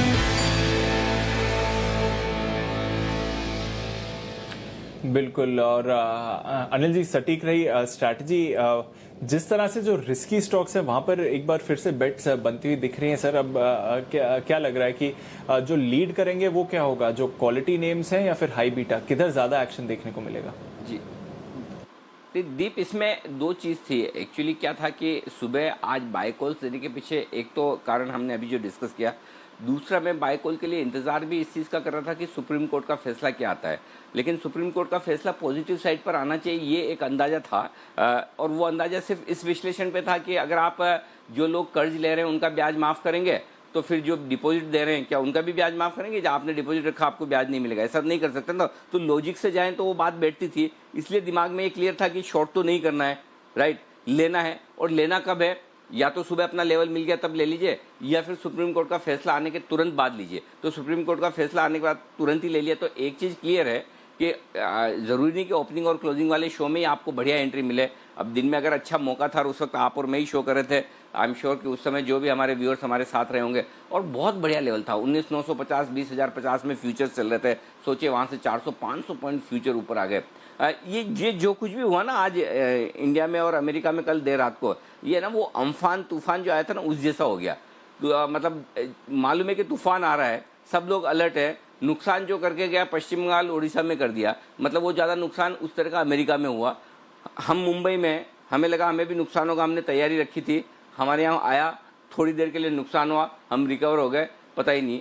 अब वहाँ पर नुकसान ज़्यादा हुआ है, वो 1800-1900 पॉइंट गंवा चुके हैं, 500-700 पॉइंट आज कमा लेंगे तब भी उनके वहाँ नुकसान रहेगा। तो उनका हाल वैसा है, हम बच गए, तूफान आकर निकल गया। ये सिंपल चीज़ है, एकदम क्रिस्टल क्लियर, इससे ज़्यादा कुछ नहीं। तो अब तूफान निकल गया, आगे की सोचो, आगे क्या कंस्ट्रक्टिव काम कैसे करने, वही हमारे काम आएंगे। तो बहुत क्लियर कट हमें आगे बढ़ना है, इसको पीछे छोड़कर ये कमजोरी को। आइए आगे बढ़ते हैं, नतीजों पर करते हैं फोकस। आशीष हमारे साथ है, हिंडाल्को का अनुमान बताने के लिए रिजल्ट आएंगे आज। आशीष बताइए। अनिल जी, नतीजे ऑपरेशनली बेहतर देखने को मिलेंगे। हालांकि मुनाफे की बात अगर करें तो मामूली 6% की गिरावट यहाँ पर देखने को मिलेगी, 222 करोड़ रहने का अनुमान है। इसके पीछे कारण ये है कि मार्च के महीने में दरअसल अगर आप देखें तो केवल 10 से लेकर 12 दिनों का ही लॉकडाउन देखने को मिला था, जिसके चलते ऐसा माना जा रहा है कि इस बार नतीजों में ज़्यादा दबाव देखने को नहीं मिलेगा। खास बात यह है कि पिछले साल ऑपरेशनली अगर आप देखें तो छोटा बेस का बेनिफिट देखने को मिलेगा और एल्यूमिनियम सेगमेंट यहाँ पर कॉस्ट एफिशिएंसीज का एक फायदा देखने को मिलेगा, वहाँ पर लागत कम हुई है, जिसके चलते एबिटा मार्जिन पर हमारा अनुमान है कि 7.3% से बढ़कर करीब 10% रहेंगे और इनकी कामकाजी आय यानी एबिटा यहाँ पर 4% की ग्रोथ देखने को मिलेगी, करीब 946 करोड़ रहने का अनुमान है। लेकिन कॉपर की कीमतों में जो दबाव है उसका असर आय पर देखने को मिलेगा, लगभग 25% की गिरावट हम एक्सपेक्ट कर रहे हैं, टॉप लाइन में देखने को मिलेगी। लेकिन कुल मिलाकर अगर देखा जाए तो वैल्यू एडेड प्रोडक्ट्स के चलते और एल्यूमिनियम सेगमेंट में जो कॉस्ट एफिशिएंसीज हैं, इसके चलते ऑपरेशनली जो नतीजे हैं वो बेहतर देखने को मिलेंगे।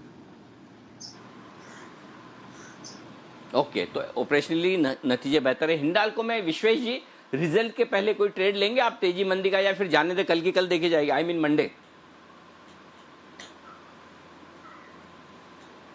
अनिल जी देखिए, हिंडाल्को की अगर जब बात करें तो मुझे ऐसा लगता है कि ओवरऑल मूव जो आ चुका है वो मैच्योर हो चुका है। तो मेरे हिसाब से आपने अच्छे से कंक्लूड किया है, 150 इमीडिएट हर्डल है, उसके ऊपर ही करना चाहिए। तो I think you are right, result के बाद ही ट्रेड बेटर रहेगा।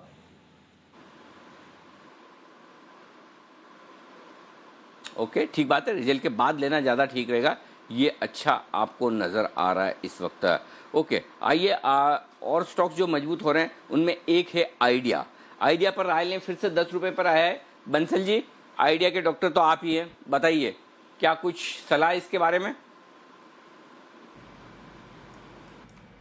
देखिए अनिल जी, आप चार्ट पे कोई ऐसा पैटर्न नहीं है कि यहाँ पर कोई शॉर्ट टर्म के लिए खरीदी की जाए। तो फॉर द टाइम बिंग मेरा ऐसा मानना है कि ट्रेडिंग के नजरिए से वोडाफोन को अवॉइड करना चाहिए और नजर रखनी चाहिए भारतीय एयरटेल पर। भारतीय एयरटेल अनिल जी सब लोगों के पैनलिस्ट के रडार पर है, तो इसमें जैसे ही ब्रेकआउट होगा हमारा नहीं तो किसी ना किसी का बाय कॉल आएगा। तो ट्रेडिंग के नजरिए से भारतीय एयरटेल पर नजर रखें, इस पे ब्रेकआउट होगा तो डेफिनेटली खरीदारी की राय आएगी। वोडाफोन पे अनिल जी ट्रेडिंग के नजरिए से अभी अवॉइड है। Okay, absolutely. चलिए, ये हुई ना बात। और अब एक और स्टॉक है जो आपने मुझे बर्थडे गिफ्ट दिया था कुणाल जी, अदानी ट्रांसमिशन। मतलब दिया नहीं था, खाली बताया था ऐसा सबके सामने, सबको ये लगेगा मुझे मिला होगा, लेकिन खाली आपने सबको बताया था। अदानी ट्रांसमिशन 200 के पार निकल चुका है।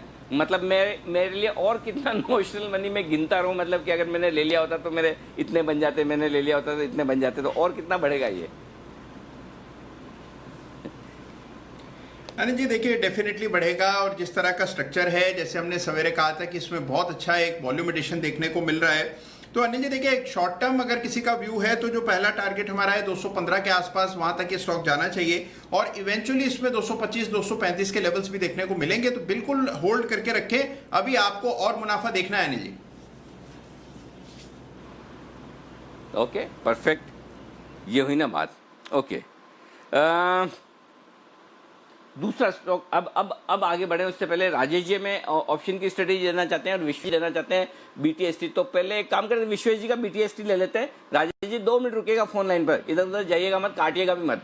विश्वेश जी के लिए बिल्कुल बीटीएसटी का, और विश्वेश जी जल्दी जल्दी बोलिएगा, राजेश जी को लाइन पे रखा हुआ है, आप बहुत टाइम लगाते हो। विश्वेश जी के लिए बिल्कुल।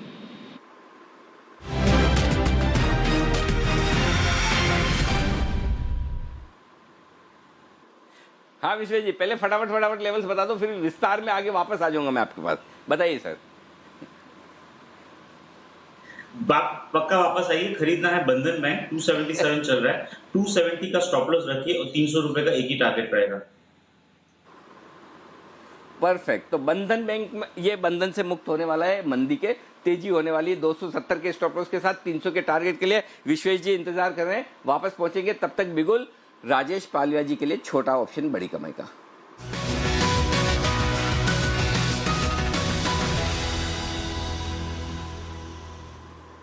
राजेश जी बताएं सर। गुड आफ्टरनून अनिल जी हम बाय करेंगे M&M फाइनेंशियल का कॉल ऑप्शन 170 स्ट्राइक प्राइस का, जो कि करीब ट्रेड कर रहा है 9 रुपए के आसपास। स्टॉक में देखें तो नीचे से एक लोअर साइड से एक अच्छी रिकवरी देखने को मिली। स्टॉक में वीकली चार्ट पे ऑलरेडी ब्रेकआउट है, वो ब्रेकआउट को सस्टेन कर रहा है और जिस तरीके से वापस ये 160 के ऊपर ट्रेड कर रहा है, हमें लग रहा है ये स्टॉक में बहुत जल्दी 170 72 तक की अपवर्ड मोमेंटम आएगी। तो जो 170 का कॉल ऑप्शन हम 9 रुपए के आसपास बाय कर रहे हैं, उसका टारगेट हम रखेंगे 16 रुपए और 18 रुपए का। स्टॉप लॉस हम इस ट्रेड के लिए रहेंगे 6 रुपए का, तो 6 रुपए का स्टॉप लॉस रखना है, 16 रुपए 18 रुपए इसके टारगेट होंगे 170 के कॉल ऑप्शन के M&M फाइनेंशियल के। जो दूसरा स्टॉक हम आज के सेशन में ऑप्शन के थ्रू ट्रेड करेंगे वो है मैकडॉवेल का, यूनाइटेड स्प्रीट का। स्टॉक में लोअर साइड से काफी अच्छी रिकवरी देखने को मिली। स्टॉक में जिस तरीके से पिछले दिनों में एक बाइंग पैटर्न बना हुआ है, कंटिन्यूसली स्टॉक लोअर साइड से अच्छी बाइंग दिखा रहा है, स्टॉक 580 के ऊपर सस्टेन कर रहा है। सो स्टॉक में एक ब्रेकआउट नियर टर्म चार्ट पे ऑलरेडी हुआ है, तो हमें यहाँ पे जो पैटर्न के हिसाब से लगता है 640 645 तक मूव आना चाहिए, तो 630 का कॉल ऑप्शन बाय करेंगे। 23 रुपए के आसपास ट्रेड कर रहा है। इस कॉल ऑप्शन में हमें लग रहा है टारगेट जो बनना चाहिए 35 से 40 रुपीज तक के आना चाहिए। करंट लेवल से जो स्टॉप लॉस रखेंगे इस ऑप्शन को ट्रेड करने के लिए वो 17 रुपए का रखेंगे, तो 17 रुपीज के स्टॉप लॉस से 630 का call option McDowell United spirit का बाय करेंगे और टारगेट होंगे 35 से 40 रुपीज के। ओके, तो ये है आपके लिए राय।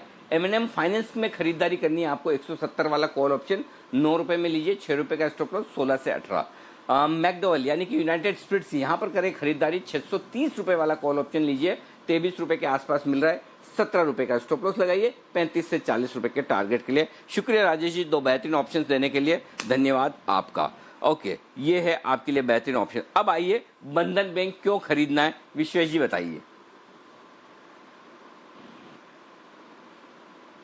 सारे जो मंझोले बैंक है, RBL बैंक हो गया, इंडसइंड बैंक हो गया, उन सब में एक ही पैटर्न है। और मैं फिर से रिपीट कर रहा हूँ, ये जो पैटर्न है ये बेजिंग पैटर्न है, बहुत ही बड़ी रेंज, मतलब परसेंटेज टर्म्स में बोलूंगा तो 160 to 260 100 रुपीज की रेंज में इतना बड़ा वॉल्यूम होने के बाद जब आप इस रेंज को तोड़ते हो तो बहुत ही स्विफ्ट मूव आते हैं। मतलब RBL बैंक अगर आप देखेंगे तो 140 to 175 चला गया, इंडसइंड बैंक मैंने अभी आज बाय दिया है ऑलमोस्ट 490 के आसपास, अभी 530 चला गया।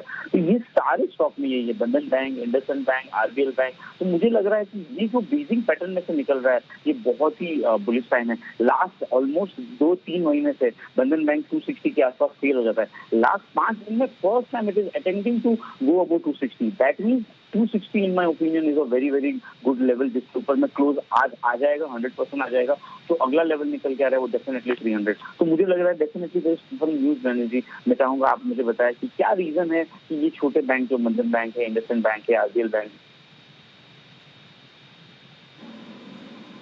परफेक्ट, तो ये है आपके लिए बंधन बैंक में खरीदारी के। सर आपके बात करते करते देखो टॉप गेनर में आ गया बंधन बैंक, जबरदस्त तेजी के साथ, बढ़िया रहा ना। मतलब पहले आपने टारगेट लेवल सब दे दिए, फिर आराम से हमने आराम से बात की। Oh my God, bank Nifty में आग लगी है, 20,700 की तरफ बढ़ रहा है। तो वाह, 20,550 के ऊपर की क्लोजिंग चाहिए थी, वो क्लोजिंग मिल रही है। 9,925 के ऊपर क्लोजिंग निफ्टी में मिल रही है, मजा आ गया। आइए जल्दी से सुमित जी के लिए बिगुल, नहीं तो सुमित जी का स्टॉक भी सैटेलाइट हो जाएगा, BTSTT।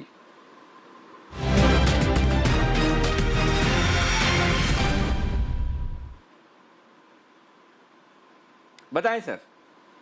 अनिल जी, मैं कॉन्ट्रा कॉल लेना चाहूंगा। मार्केट्स में अभी डेज हाई पे हमको मूव देखने को मिल रहा है, निफ्टी, बैंक निफ्टी और बैंकिंग स्टॉक्स पे। लेकिन जो स्टॉक मैं भी यहाँ पे दे रहा हूँ वो सेल साइड का है। एक्सिस बैंक में हमने लोअर लेवल से रिकवरी देखी है।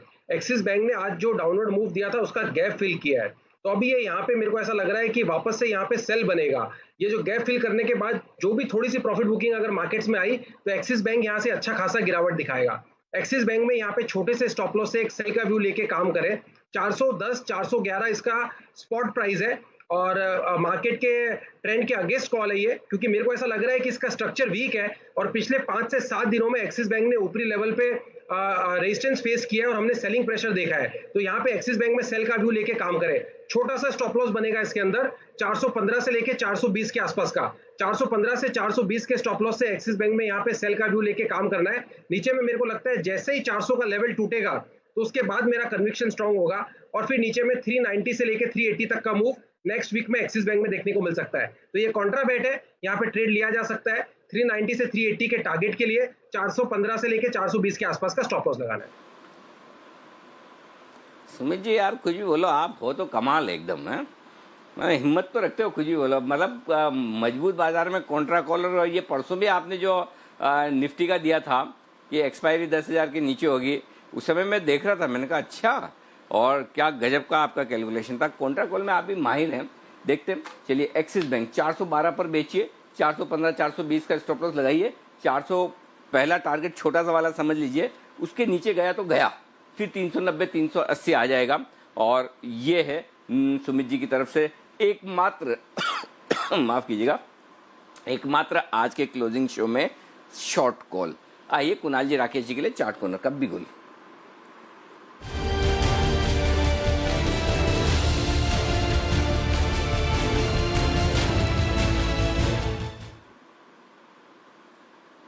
बताएं सर। अनिल जी माफी चाहूंगा, बिगुल गलत बजाय अनिल जी, बिगुल है पिक ऑफ द डे का अनिल जी। अच्छा, तो इसी में एडजस्ट कर लेंगे या नया बजाऊं? हमारे पास है वैसे। नहीं अनिल जी एडजस्टमेंट नहीं, अनिल जी एडजस्टमेंट नहीं, बड़ा मानता हूं इन चीजों को मैं, तो आप बिगुल दूसरा बजाइए। बिल्कुल okay Bansal ji, as your wish. और मतलब क्या है, देखो अब आप पिक ऑफ द डे देते हैं, पिक ऑफ द डे में लगभग 100% सक्सेस रेशियो है, तो मैं आपसे कह भी नहीं सकता कि नहीं इसी में काम चलाओ। देखो वो कहते हैं मतलब दूध देने वाली गाय की लात तो खानी पड़ती है। तो अब आप बोल रहे हैं कि पिक ऑफ द डे के बिगुल के साथ ही, तो पिक ऑफ द डे आपकी सक्सेसफुल है, इसलिए बिगुल मैं अलग से बजा दूं। शायद और कोई बोलता मैं मना कर देता, लेकिन आपके लिए रही। आइए बंसल जी और कुणाल जी के लिए पिक ऑफ द डे।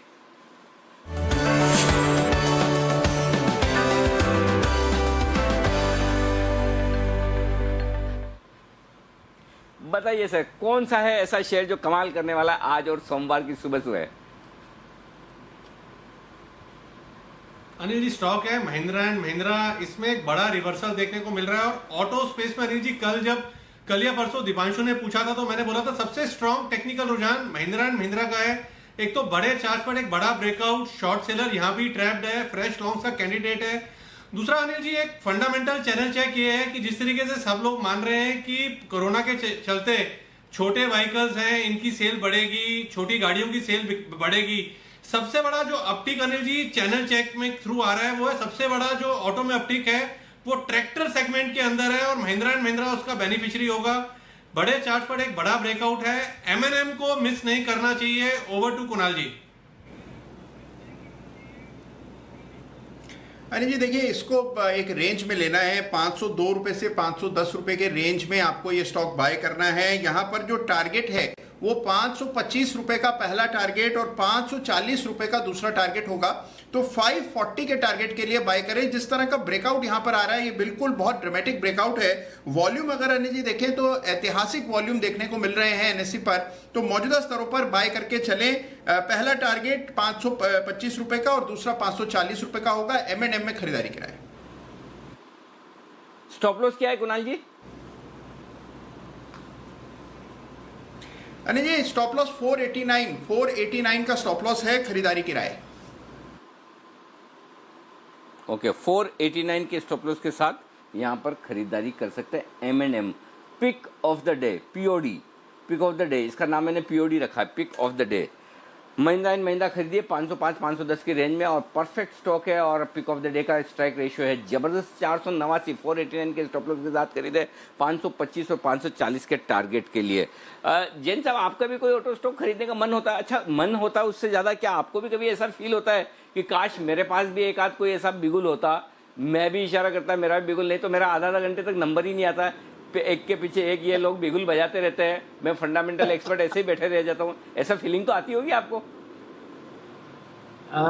नहीं अनिल जी, अब आपने बोल दिया तो अब शायद आने लग जाएगी। बाकी मजा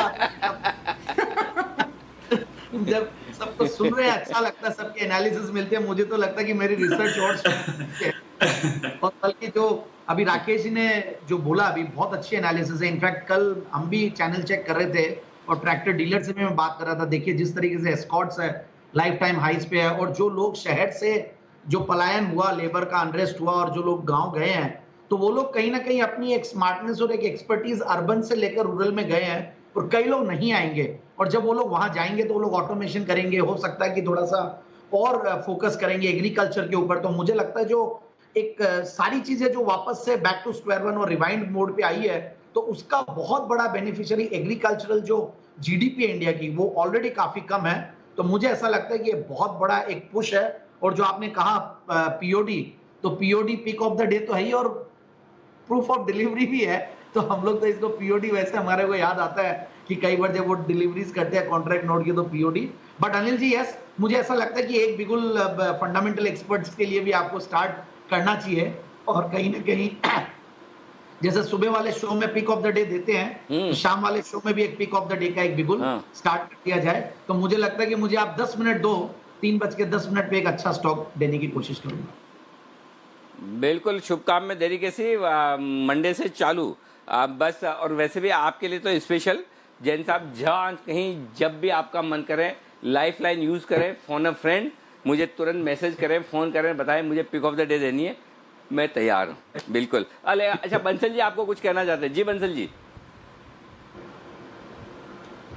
देखिए अनिल जी, हम सब लोग कोई चीज अच्छी लगती है तो हम तारीफ करते हैं। अनिल जी, मेरी संदीप जी से एक शिकायत है। देखिए रात को मैं यूएस मार्केट नहीं देखता हूँ, बट इन्होंने अनिल जी कल पूरी रात, ये तो सोए नहीं, सबको भयभीत करे रखा। यूएस मार्केट्स का पता नहीं 12-1 बजे तक लाइव अपडेट करते रहे और अनिल जी सबको परेशान करा है। तो मेरी इनसे विनती है, रात को ट्विटर से दूर रहिए। नहीं, मुझे इसमें भी एनालिसिस काम करते देखिए। ट्विटर एनालिसिस भी ऐसी होती है अनिल जी, कई बार पता चल जाता बंसल जी कि आज जगना है और आज थोड़े से ट्वीट ज्यादा करने, क्योंकि माहौल वैसा था और जिस तरीके से टूटने लगा था और एसजीएक्स निफ्टी में भी माहौल बना हुआ था, तो अपडेट करना जरूरी। और साथ में जब सुबह का ट्वीट किया था तो मैंने साथ में ये भी बोला, don't over react, don't panic. और अनिल जी को सुनने के बाद तो डबल कॉन्फिडेंस आ गया। तो डराना भी है, कॉशियस भी रखना है। और कई लोग यहाँ पे अभी, वो मैं सावन के अंदर ही बोलूंगा कि उनको सब चीज हरी लगती है और 2 महीने में ही इस मार्केट में एंट्री ली है। और अनिल जी, जो मैं फोन नंबर दिया हूँ ट्विटर पे, कई लोगों के फोन आते हैं, हमने बहुत अच्छा पैसा कमाया आपकी टिप्स पे और आप लोगों ने जो रिकमेंडेशन दिए, बोला आपने अभी तक कमाई देखी है, इस मार्केट का लॉस नहीं देखा है। और जब ये 2-3 ऐसे झटके लगेंगे तो लोग फिर थोड़े से हटेंगे। तो इसलिए थोड़ा सा बंसल जी, मुझे लगता है कि ये करने का पीछे रीजन यही है कि थोड़ा डराना जरूरी है और कॉशियस रख के क्वालिटी के साथ रखना है। So that was the reason. But yes, मैं इस चीज पे अमल करूंगा कि रात को मैं थोड़ा कम जगूं। नहीं, बिल्कुल, जहाँ डराने की जरूरत है वहाँ डराया भी, जहाँ आपको कॉन्फिडेंस की देने की जरूरत है वहाँ कॉन्फिडेंस भी दिया। भाई अब अगर आज समझ में आ रहा था कि नहीं यहाँ पर पैनिक नहीं करना है, खरीदना है, तो देखिए वो वैसा होता भी दिख रहा है। और अगर इतने दिन, और बैंक निफ्टी में तो आप खुद देख सकते हैं 16,800, 17,100, गोल्डन लेवल है खरीदने का, 21,950 22,150 गोल्डन लेवल है सेल करने का। वहाँ से जो जो आपको करेक्शन मिला, तो जहाँ डरना है ऊपर के लेवल पे वहाँ डराएंगे भी, जहाँ आपको कॉन्फिडेंस देना है वहाँ कॉन्फिडेंस देंगे भी। निश्चिंत रहे। निफ्टी बैंक निफ्टी में, हाँ स्टॉक्स में हो सकता है मामला कभी कभी क्या होता है, कुछ कुछ चीज़ें ऐसी हो जाती है जो आप समझ सकते हैं जिसकी वजह से स्टॉक ऊपर नीचे हो जाए, वो पॉसिबल है।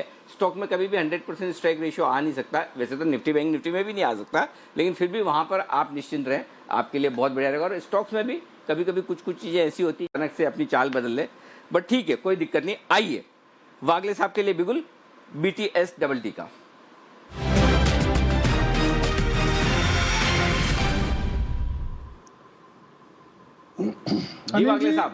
अनिल जी, मेरे रडार पर अभी अभी रिलायंस आया है 1577 का एक रेजिस्टेंस इसने ब्रेक किया है।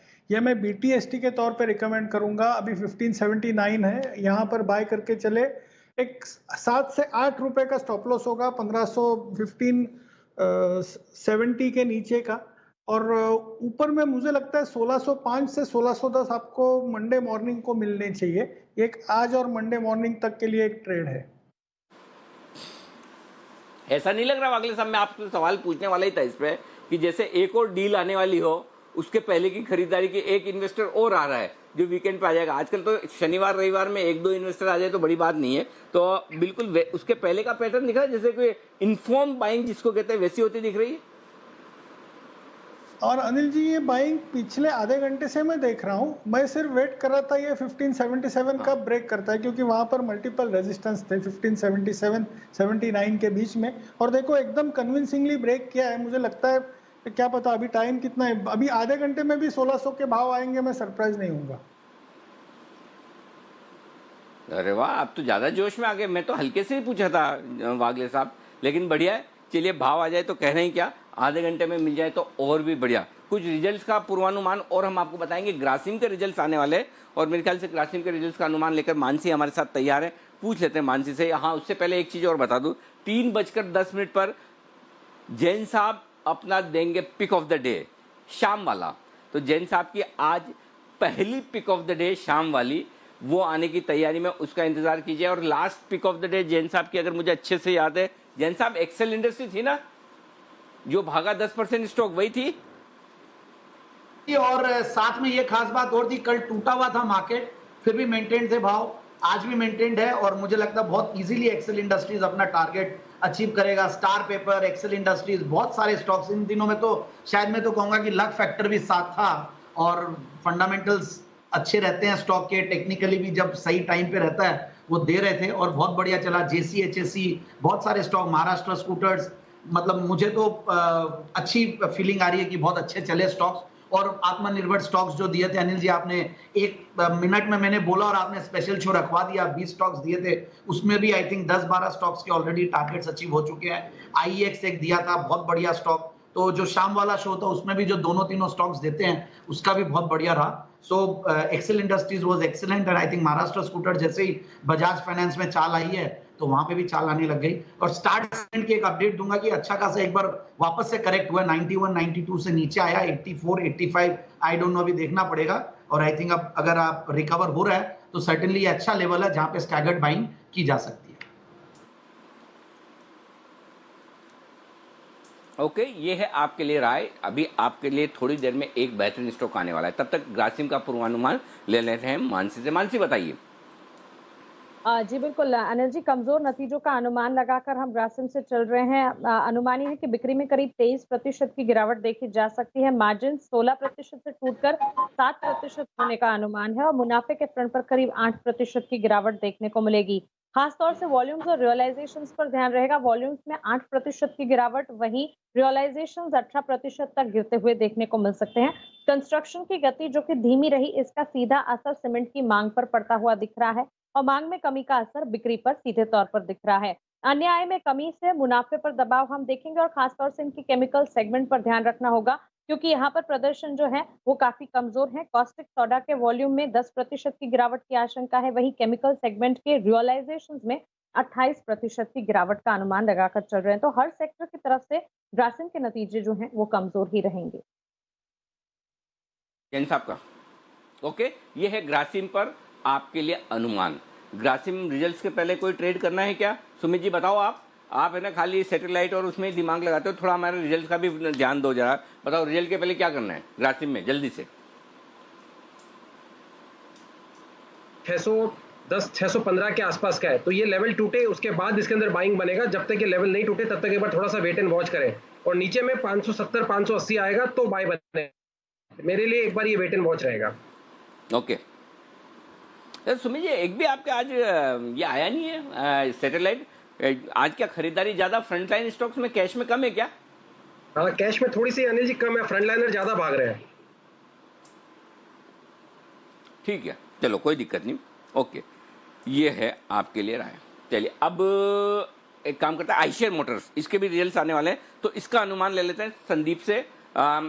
संदीप बताइए कैसे रहेंगे रिजल्ट्स? देखिए नंबर्स तो अनिल जी कमजोर ही रहेंगे। जहाँ तक इनकी बिक्री की बात है वो करीब 13.25% के आसपास घटेगी, क्योंकि रॉयल एनफील्ड के जो वॉल्यूम्स हैं उसमें आप देखें करीब 17% के आसपास की गिरावट देखने को मिलेगी। एक्सपोर्ट जरूर बढ़ेंगे 14% के आसपास, जिससे आय में उतना ड्रॉप आपको नहीं नजर आएगा, लेकिन साथ में इनका जो दूसरा सेगमेंट है सीवी सेगमेंट, वहाँ पे करीब 45% के आसपास की गिरावट देखने को मिलेगी।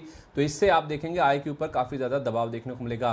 खर्च भी कम नहीं हुए हैं, ऑपरेटिंग खर्च ऊंचे ही रहेंगे, जिस वजह से मार्जिन में इस बार गिरावट देखने को मिलेगी। कामकाजी मुनाफा करीब 26% गिरेगा, और जो मार्जिन 27.5% वाले थे वो घटकर करीब 23.5% के आसपास इस बार देखने को मिलेंगे।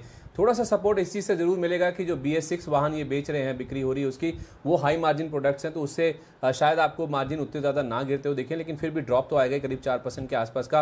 और इस बार नंबर्स में एक अन्य आय का एडजस्टमेंट भी समझना होगा। माना जा रहा है कि इस बार जो अन्य आय है वो बढ़कर आती हुई दिख सकती है, क्योंकि ईयर एंड फिनोमिना है, तो उस लिहाज से उससे मुनाफे को सपोर्ट मिलेगा। लेकिन उसके बावजूद भी हमारा अनुमान है कि 25% के आसपास का जो ड्रॉप है मुनाफे में आएगा, और 410 करोड़ रुपए के आसपास के नंबर्स आएंगे। ये तो बात हुई उस तिमाही की जो कि बीत चुकी है, लेकिन अब इंपॉर्टेंट है मैनेजमेंट की कमेंट्री। ये बहुत इंपॉर्टेंट रहेगी इस लिहाज से कि डीलरशिप्स, इनके उत्पादन और जो सप्लाई चेन है उसको लेकर मैनेजमेंट क्या कहता है। साथ ही साथ रॉयल एनफील्ड और वोल्वो आइशर जो सीवी सेगमेंट है इनका, वहाँ पे जो डिमांड साइड पे किस तरह का आउटलुक मैनेजमेंट शेयर करता है, और खास तौर पे जो कमर्शियल व्हीकल सेगमेंट में जो इन्वेंट्री है उसको लेके मैनेजमेंट का जो अपडेट आएगा वो देखना बहुत इंपॉर्टेंट होगा। और साथ ही साथ इनकी स्टॉक स्प्लिट पे तो बैठक है ही है नतीजों के साथ साथ, तो वो भी एक चीज़ है जिसके ऊपर खास तौर पर फोकस रहेगा।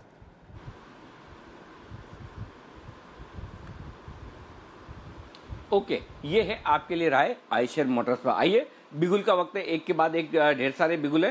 पहला बिगुल विश्वेश जी के लिए, उसके बाद सुमित जी और वागले साहब। और ये बिल्कुल मैं पूरी तरह से आपको है ना एकदम वो फोटो फिनिश के हिसाब से बता रहा हूँ, पहले किसने लाइन टच की, दूसरी किसने, तीसरी किसने, उसमें सबसे आगे निकले विश्वेश जी। लेकिन विश्वेश जी आपके पीछे लाइन में बहुत लोग हैं, जल्दी जल्दी बताइए।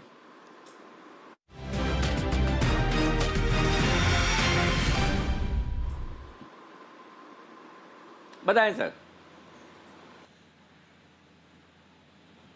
देखिए ये जो मैं कहने जा रहा हूँ, कॉल बहुत typical pattern of the market है। बेसिक फॉर्मेशन में 3 बार फेलियर, और उसके बाद में with volume today breakout. Stock का नाम है REC। मैंने अभी 105 रुपए 50 पैसे चल रहा है, तो रेट नोट कर ले। मैंने एक बार दिया था 96 के आसपास, मेरा 110 का टारगेट था, लेकिन 102-3 से फेल हो गया था। आज काफी दिनों बाद, इनफैक्ट वीक्स के बाद 105 के ऊपर ही जा रहा है। तो मुझे लग रहा है स्टॉक में बहुत बड़ा बेसिंग बन चुका है। जो जिस हिसाब से स्टॉक में ब्रेकआउट आ रहा है, मुझे लग रहा है 115 तक के लेवल देखने मिलने चाहिए अगले एक वीक में। तो यहाँ पे आपको 100 रुपए का स्टॉप लॉस रखना है, मतलब 5 रुपए का स्टॉप लॉस रखना है यहाँ से, और आपका जो टारगेट होगा 115 का कंजर्वेटिव टारगेट होगा।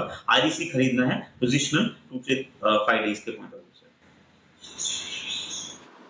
ओके, तो REC खरीदना है आपको, ये है राय इस वक्त विश्वेश जी की तरफ से। सुमित जी के लिए बिगुल।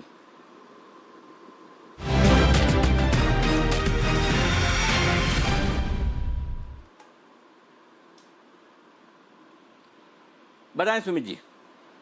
अनिल जी, गैस स्टॉक में मोमेंटम है, गैस स्टॉक में तेजी का मूव देखने को मिल रहा है। एक एक करके गैस स्टॉक डेज हाई बना रहे हैं। तो मेरे इस रडार पे जो स्टॉक आया है वो है महानगर गैस MGL। इसने पिछले 7 दिनों का हाई ब्रेक किया है। 1064-65 के आसपास स्टॉक अभी ट्रेड कर रहा है। स्टॉक के अंदर ब्रेकआउट है। स्टॉक को यहाँ पे CMP पे बाय करें। जिस तरह का इसने लोअर लेवल से रिबाउंड दिखाया है और एक कैंडल फॉर्म करी है, और वॉल्यूम्स भी बहुत क्लास वॉल्यूम्स देखने को मिल रहा है। जिस तरह का ये ब्रेकआउट है, अगर आज 1060-65 के ऊपर क्लोजिंग आता है तो अगले हफ्ते में हमें यहाँ से 5% का अपसाइड मूव महानगर गैस के अंदर देखने को मिल सकता है। महानगर गैस का जो ऊपर में टारगेट होगा 1100 से लेके 1120 तक का होगा। नीचे में स्टॉक का जो स्टॉप लॉस है 1040 से 1050 का है। 1040 1050 का स्टॉप लॉस से इसमें खरीदारी करें। 1100 से लेके 1120 तक का अपसाइड मूव महानगर गैस के अंदर देखने को मिल सकता है। ओके, ये है आपके लिए महानगर गैस MGL पर राय खरीदारी करने के लिहाज से सुमित जी की। वागले साहब के लिए भी बिल्कुल एक BTST कॉल का जी।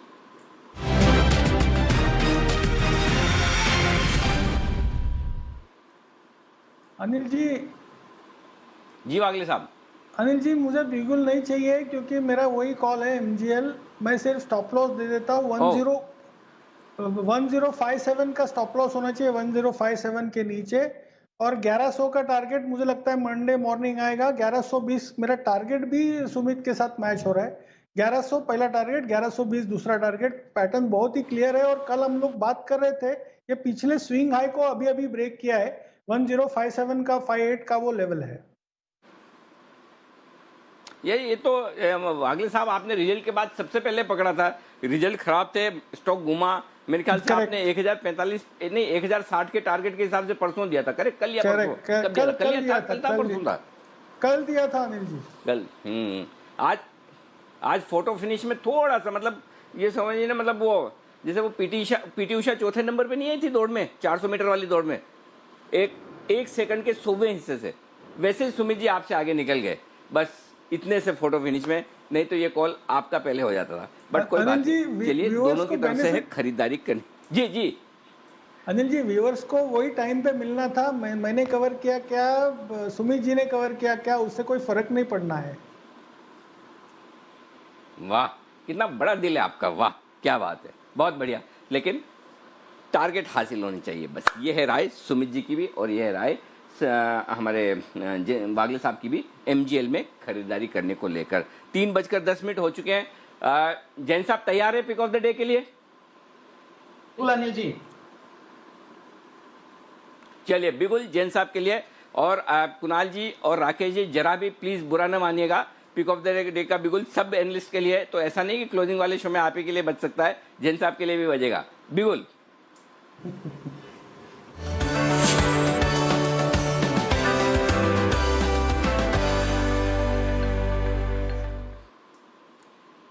बताएं सर। नहीं Anil ji, first of all तो मैं एक चीज क्लैरिफाई कर दूं, राकेश जी और कुणाल जी को तो बहुत खुशी होगी कि मैं भी पिक ऑफ द डे दे रहा हूं। वो लोग बहुत डियर फ्रेंड्स हैं, they will always love me and they love me a lot, ये मुझे पता है। एंड मुझे अच्छा लगा ये मौका दिया आपने, और 3:10 पे एकदम डॉट आ गए आप, और क्यू में मुझे आगे कर दिया शायद आपने बिगुल्स में। तो एक स्टॉक है शेषाशाही पेपर बेहतरीन स्टॉक है अनिल जी। सबसे बढ़िया बात है, पेपर स्टॉक वैसे कमोडिटी ओरिएंटेड कंपनीज होती है और बहुत सस्ते पी मल्टीपल्स पे ये स्टॉक चल रहा है। अगर आप आश्चर्य लगेगा कि 4-5 के पी मल्टीपल पे, 3 के पी मल्टीपल पे जेके पेपर, बट जेके पेपर मैंने जानबूझ के आज लिया नहीं क्योंकि वहां पे डेट्स है और इस माहौल में मुझे डेट्स वाली कंपनियों से डर लगता है। और वैसे ही मैंने शेषाशाही पेपर इसलिए लिया, एक बहुत ही स्ट्रॉन्ग पेडिग्री की कंपनी है। 1960 में ये कंपनी स्टार्ट हुई थी और एक बहुत ही पुराने प्रोमोटर जो कि फ्रीडम फाइटर भी थे और जो पूर्व प्रेसिडेंट थे आर वेंकटरामन के साथ कभी लॉयर भी हुआ करते थे। तो बहुत पुरानी एक कंपनी पेडिग्री है, 20 कंट्रीज में एक्सपोर्ट करती है और कंपनी की पी मल्टीपल अगर 0 डेट कंपनी और पी मल्टीपल सिर्फ 5.5 का, डिविडेंड यील्ड करीब 2.5% का, 2.25% का, और रिटर्न ऑन कैपिटल एम्प्लॉयड इस पर हाईएस्ट आया क्योंकि इन्होंने डेट्स को पूरा जीरो कर लिया। 100-150 करोड़ के डेट से सिर्फ 7 लाख पे आ गए। तो 31.5 का return on capital employed, book value से नीचे चलने वाली कंपनी, और 3 साल में सिर्फ 0.64% का रिटर्न दिया। तो वो भी एक क्वेश्चन है कि डाउनसाइड रिस्क बहुत कम, और 1 साल में -21% का रिटर्न है। तो ऐसी कंपनी मुझे लगता है कि डाउनसाइड रिस्क बहुत कम है, बिल्कुल इस स्टॉक में निवेश करना चाहिए इन लेवल्स पे। और हो सकता है शायद बोलते बोलते काफी तेज हो गया हो, तो इसको ठंडा करके खाना है। आज भले ये सर्किट लग जाए बट मौके मिलेंगे क्योंकि मार्केट में सेंटिमेंट्स डाउन रहते हैं तो हर स्टॉक की पिटाई होती है। और आज शायद आपने अनिल जी थोड़ा सा माहौल ऐसा बनाया कि लोग इंतजार कर रहे हैं और सब लोगों ने एकदम कूद पड़े हैं स्टॉक के ऊपर। बट सर्टेनली जिन्होंने ले रखा वो होल्ड करके रखे। और मेरा टारगेट भी एक्चुअली वेरी फ्रेंकली 185 का था अनिल जी, 185-90 का। मुझे लगा कि 20% का रिटर्न कोई स्टॉक में मिल जाए तो इससे बढ़िया बात और क्या होगी, बट ऑलरेडी अचीव्ड हो गए हैं। बट मुझे लगता है जो वैल्यूएशन है, डाउनसाइड रिस्क कम है, आने वाले दिनों में 225 के टारगेट के लिए स्टॉक में बिल्कुल निवेशित रहे। जैन साहब आप है क्या भाई साहब, मतलब ये ऐसे मतलब ये आपके गोल्डन वर्ड्स हैं, निकला नहीं कि लोग मतलब ऐसा इंतजार में है कि भाई जैन साहब कब बोले कब हम खरीदें। शेषा शाही 20% स्टॉक भागता हुआ, और ये स्टॉक वो है जो 2 दिन पहले ही ये सैटेलाइट के तौर पर सुमित जी ने आइडेंटिफाई किया था। तो मैं एक बार सुमित जी से जल्दी से टेक्निकल लेवल भी इसके ले लूं। सुमित जी, जिन लोगों ने जैन साहब को सुन के खरीदा है उनके टारगेट, जैन साहब के टारगेट भले 185 को उनको भूल जाइए, आप अपने टारगेट निकालिए सैटेलाइट के, बताइए सर। बिल्कुल अनिल जी, बहुत बढ़िया स्टॉक है और ये स्टॉक ऐसे ही भागता है। 10 से 20% का मूव इसके लिए मामूली बात है, और अभी आधे घंटे में पेपर स्टॉक्स में मोमेंटम भी बढ़ा है, तो ये स्टॉक बराबर है ना, आपने दिया था। बिल्कुल बिल्कुल, और सेम डे 10% का मूव मिला था, तो अभी जैन साहब ने भी दिया है, मस्त मूव मिल रहा है और ये स्टॉक के अंदर ब्रेकआउट है। कई हफ्तों के बाद, कई महीनों के बाद ऐसा मूव है। 200 रुपए तक के स्तर शेषाशाही पेपर के अंदर देखने को मिल सकता है। ओके, तो चलिए ये है आपके लिए 210 तक के पोजिशनल टारगेट हैं, लेकिन फिलहाल आपके लिए जो टारगेट 20% के, जैन साहब तो देखिए फंडामेंटल एक्सपर्ट हैं और इसलिए बार बार बोलते हैं आराम से ठंडा करके खाइए, जब खराब बाजार हो तब खरीदिए, जल्दबाजी मत कीजिए। तो शेषाशाही पेपर अगर आपने खरीदा है तो स्टॉप लॉस ट्रेल करते चलें और होल्ड करें, ये है आपके लिए राय। Stock pick of the day कमाल करते हुए जैन साहब भी गजब के आदमी है भाई, बहुत ही जबरदस्त। एक और हमारे गजब के आदमी हैं, वो हैं बसीन साहब, एसबी संजीव बसीन, सबसे बेस्ट। आइए बिगुल बसीन साहब के लिए, और बसीन साहब तैयार है अपनी बेहतरीन BTST कॉल्स के साथ।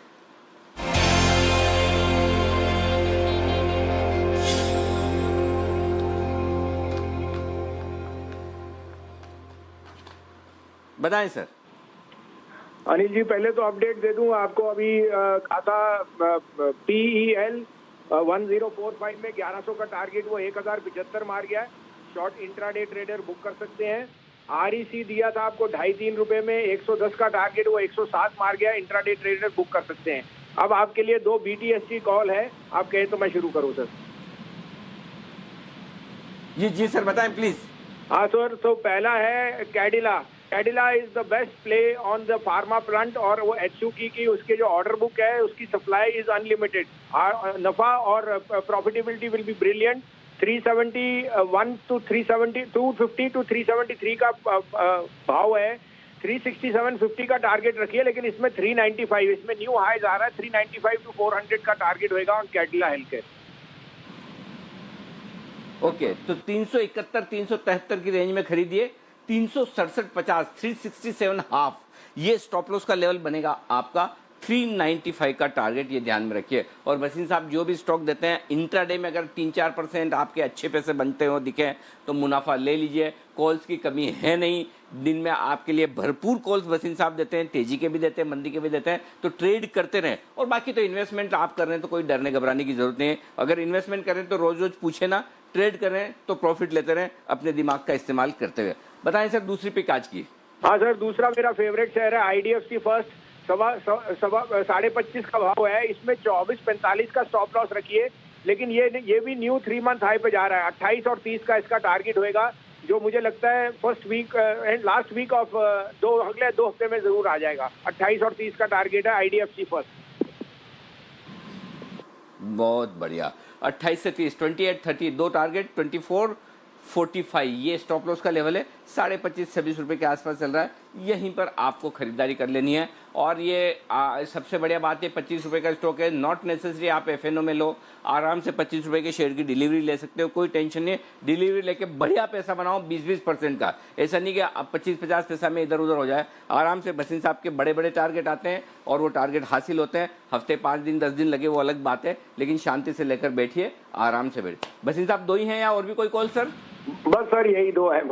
ओके, मंडे के लिए मार्केट का आउटलुक सर सावधानी चाहिए। पहला डिप जरूर खरीदा जाएगा। मैं अभी भी सोचता हूं अगर आप हेज करना करें तो निफ्टी पे हेज कीजिए, थोड़ा सा निफ्टी शॉर्ट कीजिए, because the market can be again volatile next week. The first dip is always bought. I am saying the next 2 weeks can be very volatile, so keep your stop losses और keep a hedge position sir. Perfect, ऊपर आए बेचिए, नीचे आए खरीदारी के लिए जगह रखिए, तैयार रहिए। ये बसीन साहब का मंत्र है अगले 15 दिनों के लिए। रोज जपते रहिए, रोज कमाते रहिए। बहुत बहुत शुक्रिया सर, बहुत ही बेहतरीन एडवाइस देने के लिए हमारे दर्शकों को, दोनों तरफ तेजी में भी और मंदी में भी फर्स्ट क्लास। जी दीप आपके लिए। बिल्कुल अनिल जी, और अनिल जी आपकी स्ट्रैटेजी के लिए मैं आता हूं, बस एक सुमित जी के लिए भी BTST है, वो BTST कॉल लेके फिर आपकी स्ट्रैटेजी भी ले लेते हैं। BTST बिल्कुल सुमित जी के लिए।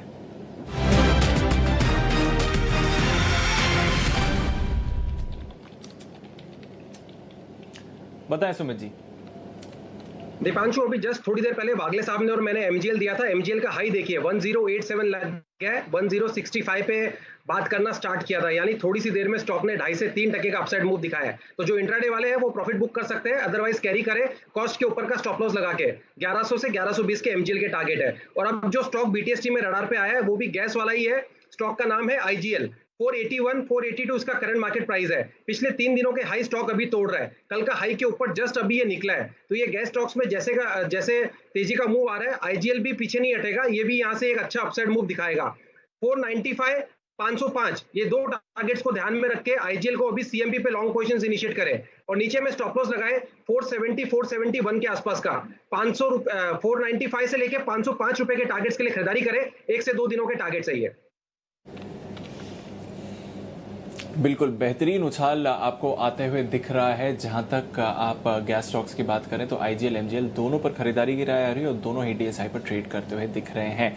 मार्केट्स भी डेज हाई पर आते हुए दिख रहे हैं। निफ्टी 9967 को उसका हाई था, उसी लेवल पर आ गया है। आखिरी 10 मिनट में जान लेते हैं अनिल जी की स्ट्रैटेजी क्या है।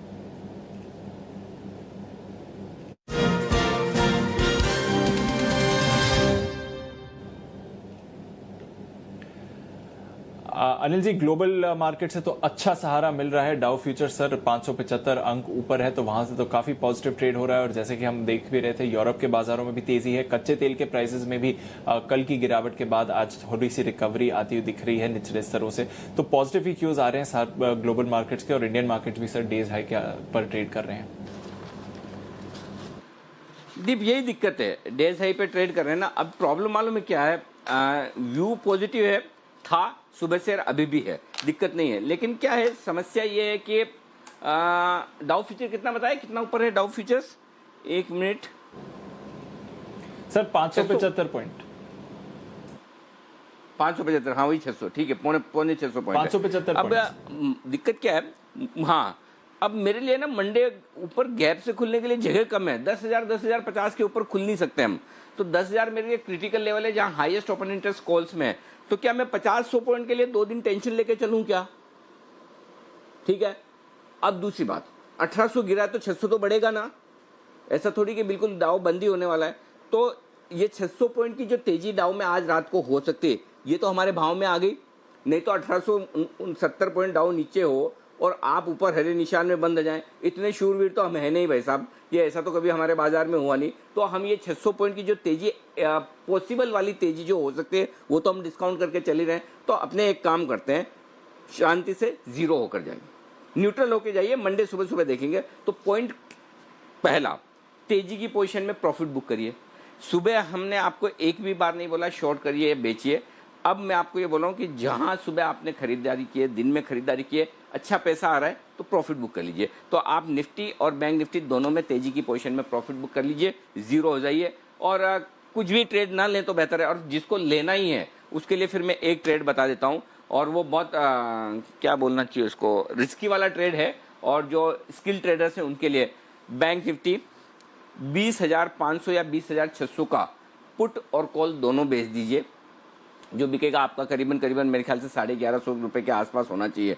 पुट और कॉल दोनों 20,500 का बेच दें, 20,600 का जो भी आपको ठीक लगे, 1150 रुपए आपके आ जाएंगे। 1150 का मतलब ये हो गया ना, समझिए आप 20,600 का बेच रहे हैं तो 1150 मतलब आप नीचे में 19,500 के आसपास तक सेफ है और ऊपर में 21,500 के 600 के आसपास तक सेफ है। बस और क्या चाहिए, 1,100 पॉइंट आपके दोनों तरफ कवर हो रहे हैं।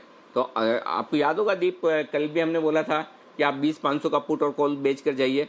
उस पुट कॉल में अभी भी, और वो 1250 में बिक रहा था, वही पुट कॉल अभी 1150 का अभी वो पेयर है। यानी कि बाजार इतना ऊपर नीचे होके आ गया, जो कि आमतौर पर हर रोज नहीं होता, उसके बावजूद आप 150 रुपये प्रॉफिट में हैं अभी।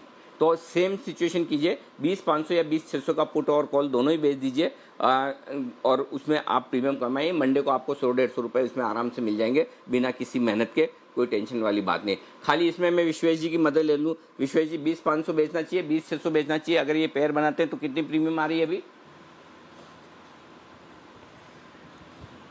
देखिए मैंने जस्ट कैलकुलेट किया 590 प्लस 545 तो 1000 रुपये मतलब 1150 के आसपास मिल रहा है। उससे बेटर अनिल जी मैं ये कहूंगा कि देखिए आपकी जो strategy at the money straddle वो बेहतरीन है, लेकिन अगर आप उससे बेटर स्ट्रेंगल शॉर्ट करेंगे तो ज्यादा अच्छा रहेगा क्योंकि कमाना ही है।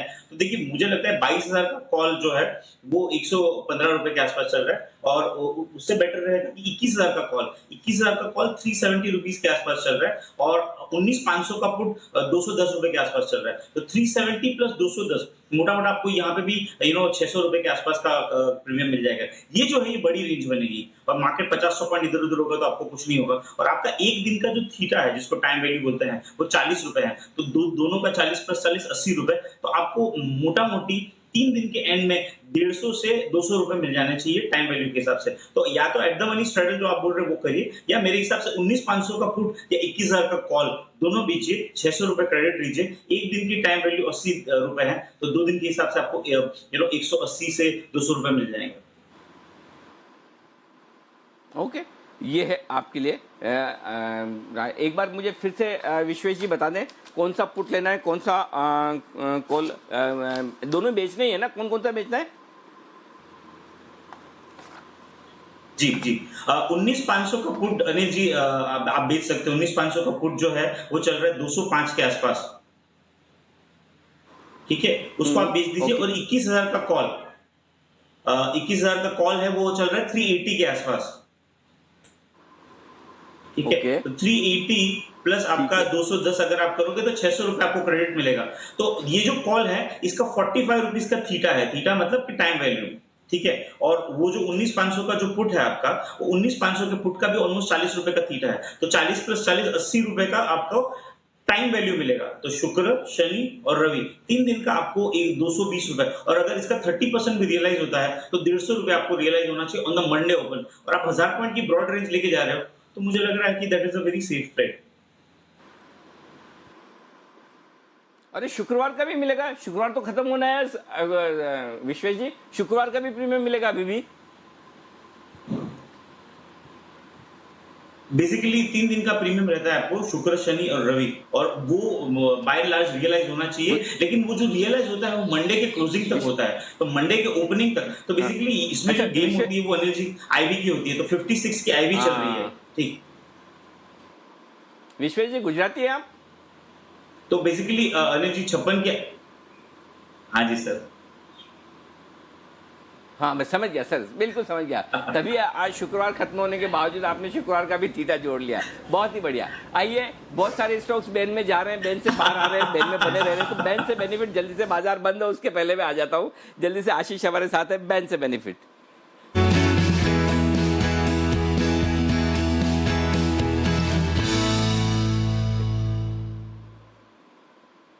बताएं आशीष, कौन से स्टॉक्स बैन में आने जाने की तैयारी में है? देख लेते हैं जो ऑलरेडी बैन में है। Adani enterprise 101% market wide position limit के साथ बैन में बना रहेगा। जस्ट डायल की मार्केट वाइड पोजीशन लिमिट 93% है, BHEL 90%।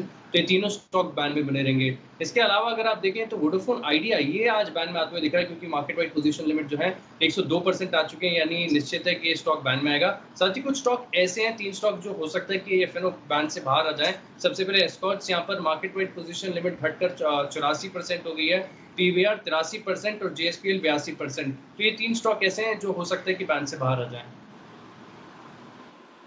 किसी की नई एंट्री?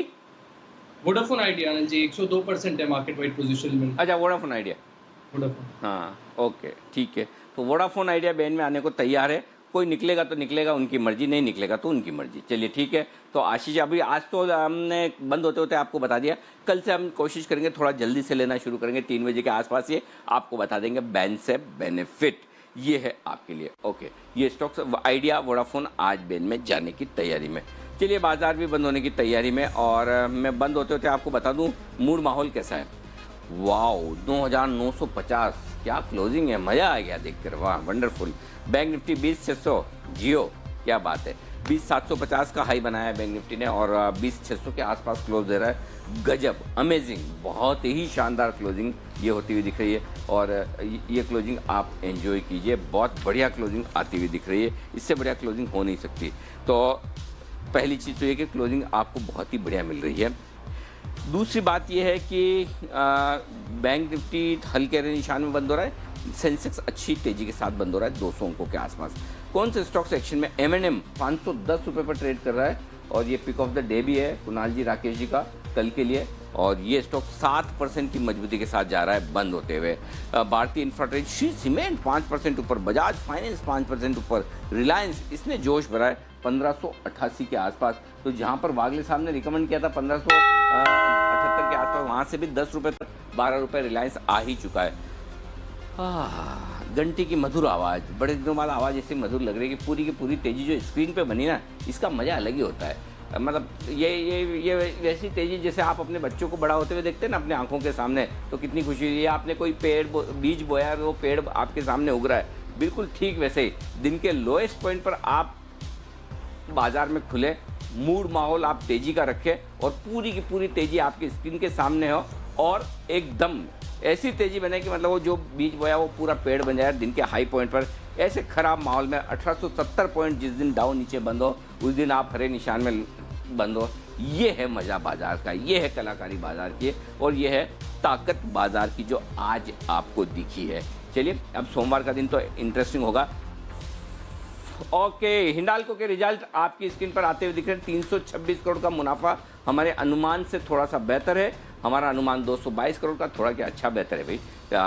222 करोड़ के सामने 326 करोड़ का मुनाफा 100 करोड़ अनुमान से बेहतर आता हुआ दिखा। लेकिन बाकी आंकड़े भी देखने पड़ेंगे, खाली मुनाफे से काम नहीं चलेगा।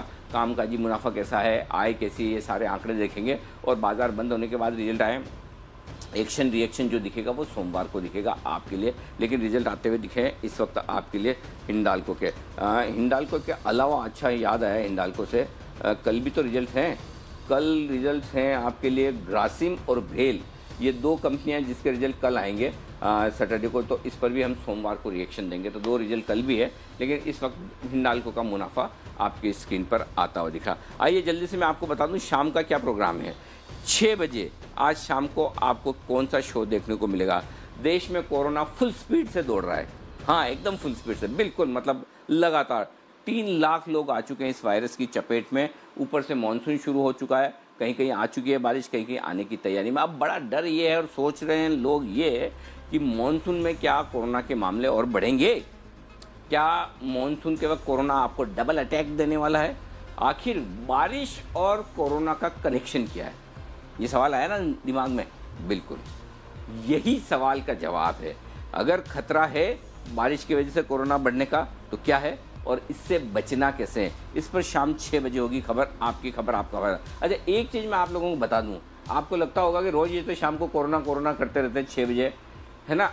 अब एक चीज़ समझ लीजिए, अगर आप अब तक भगवान की दया से कोरोना नहीं हुआ है, बचे हुए हैं और आप ये कॉन्फिडेंस में आ गए कि अब तो बचे हुए, अब हमको नहीं होगा, तो एक चीज़ समझ लीजिए, जैसे जैसे लॉकडाउन खुल रहा है, जैसे जैसे ज़्यादा लोगों को हो रहा है, वैसे वैसे रिस्क बढ़ रही है।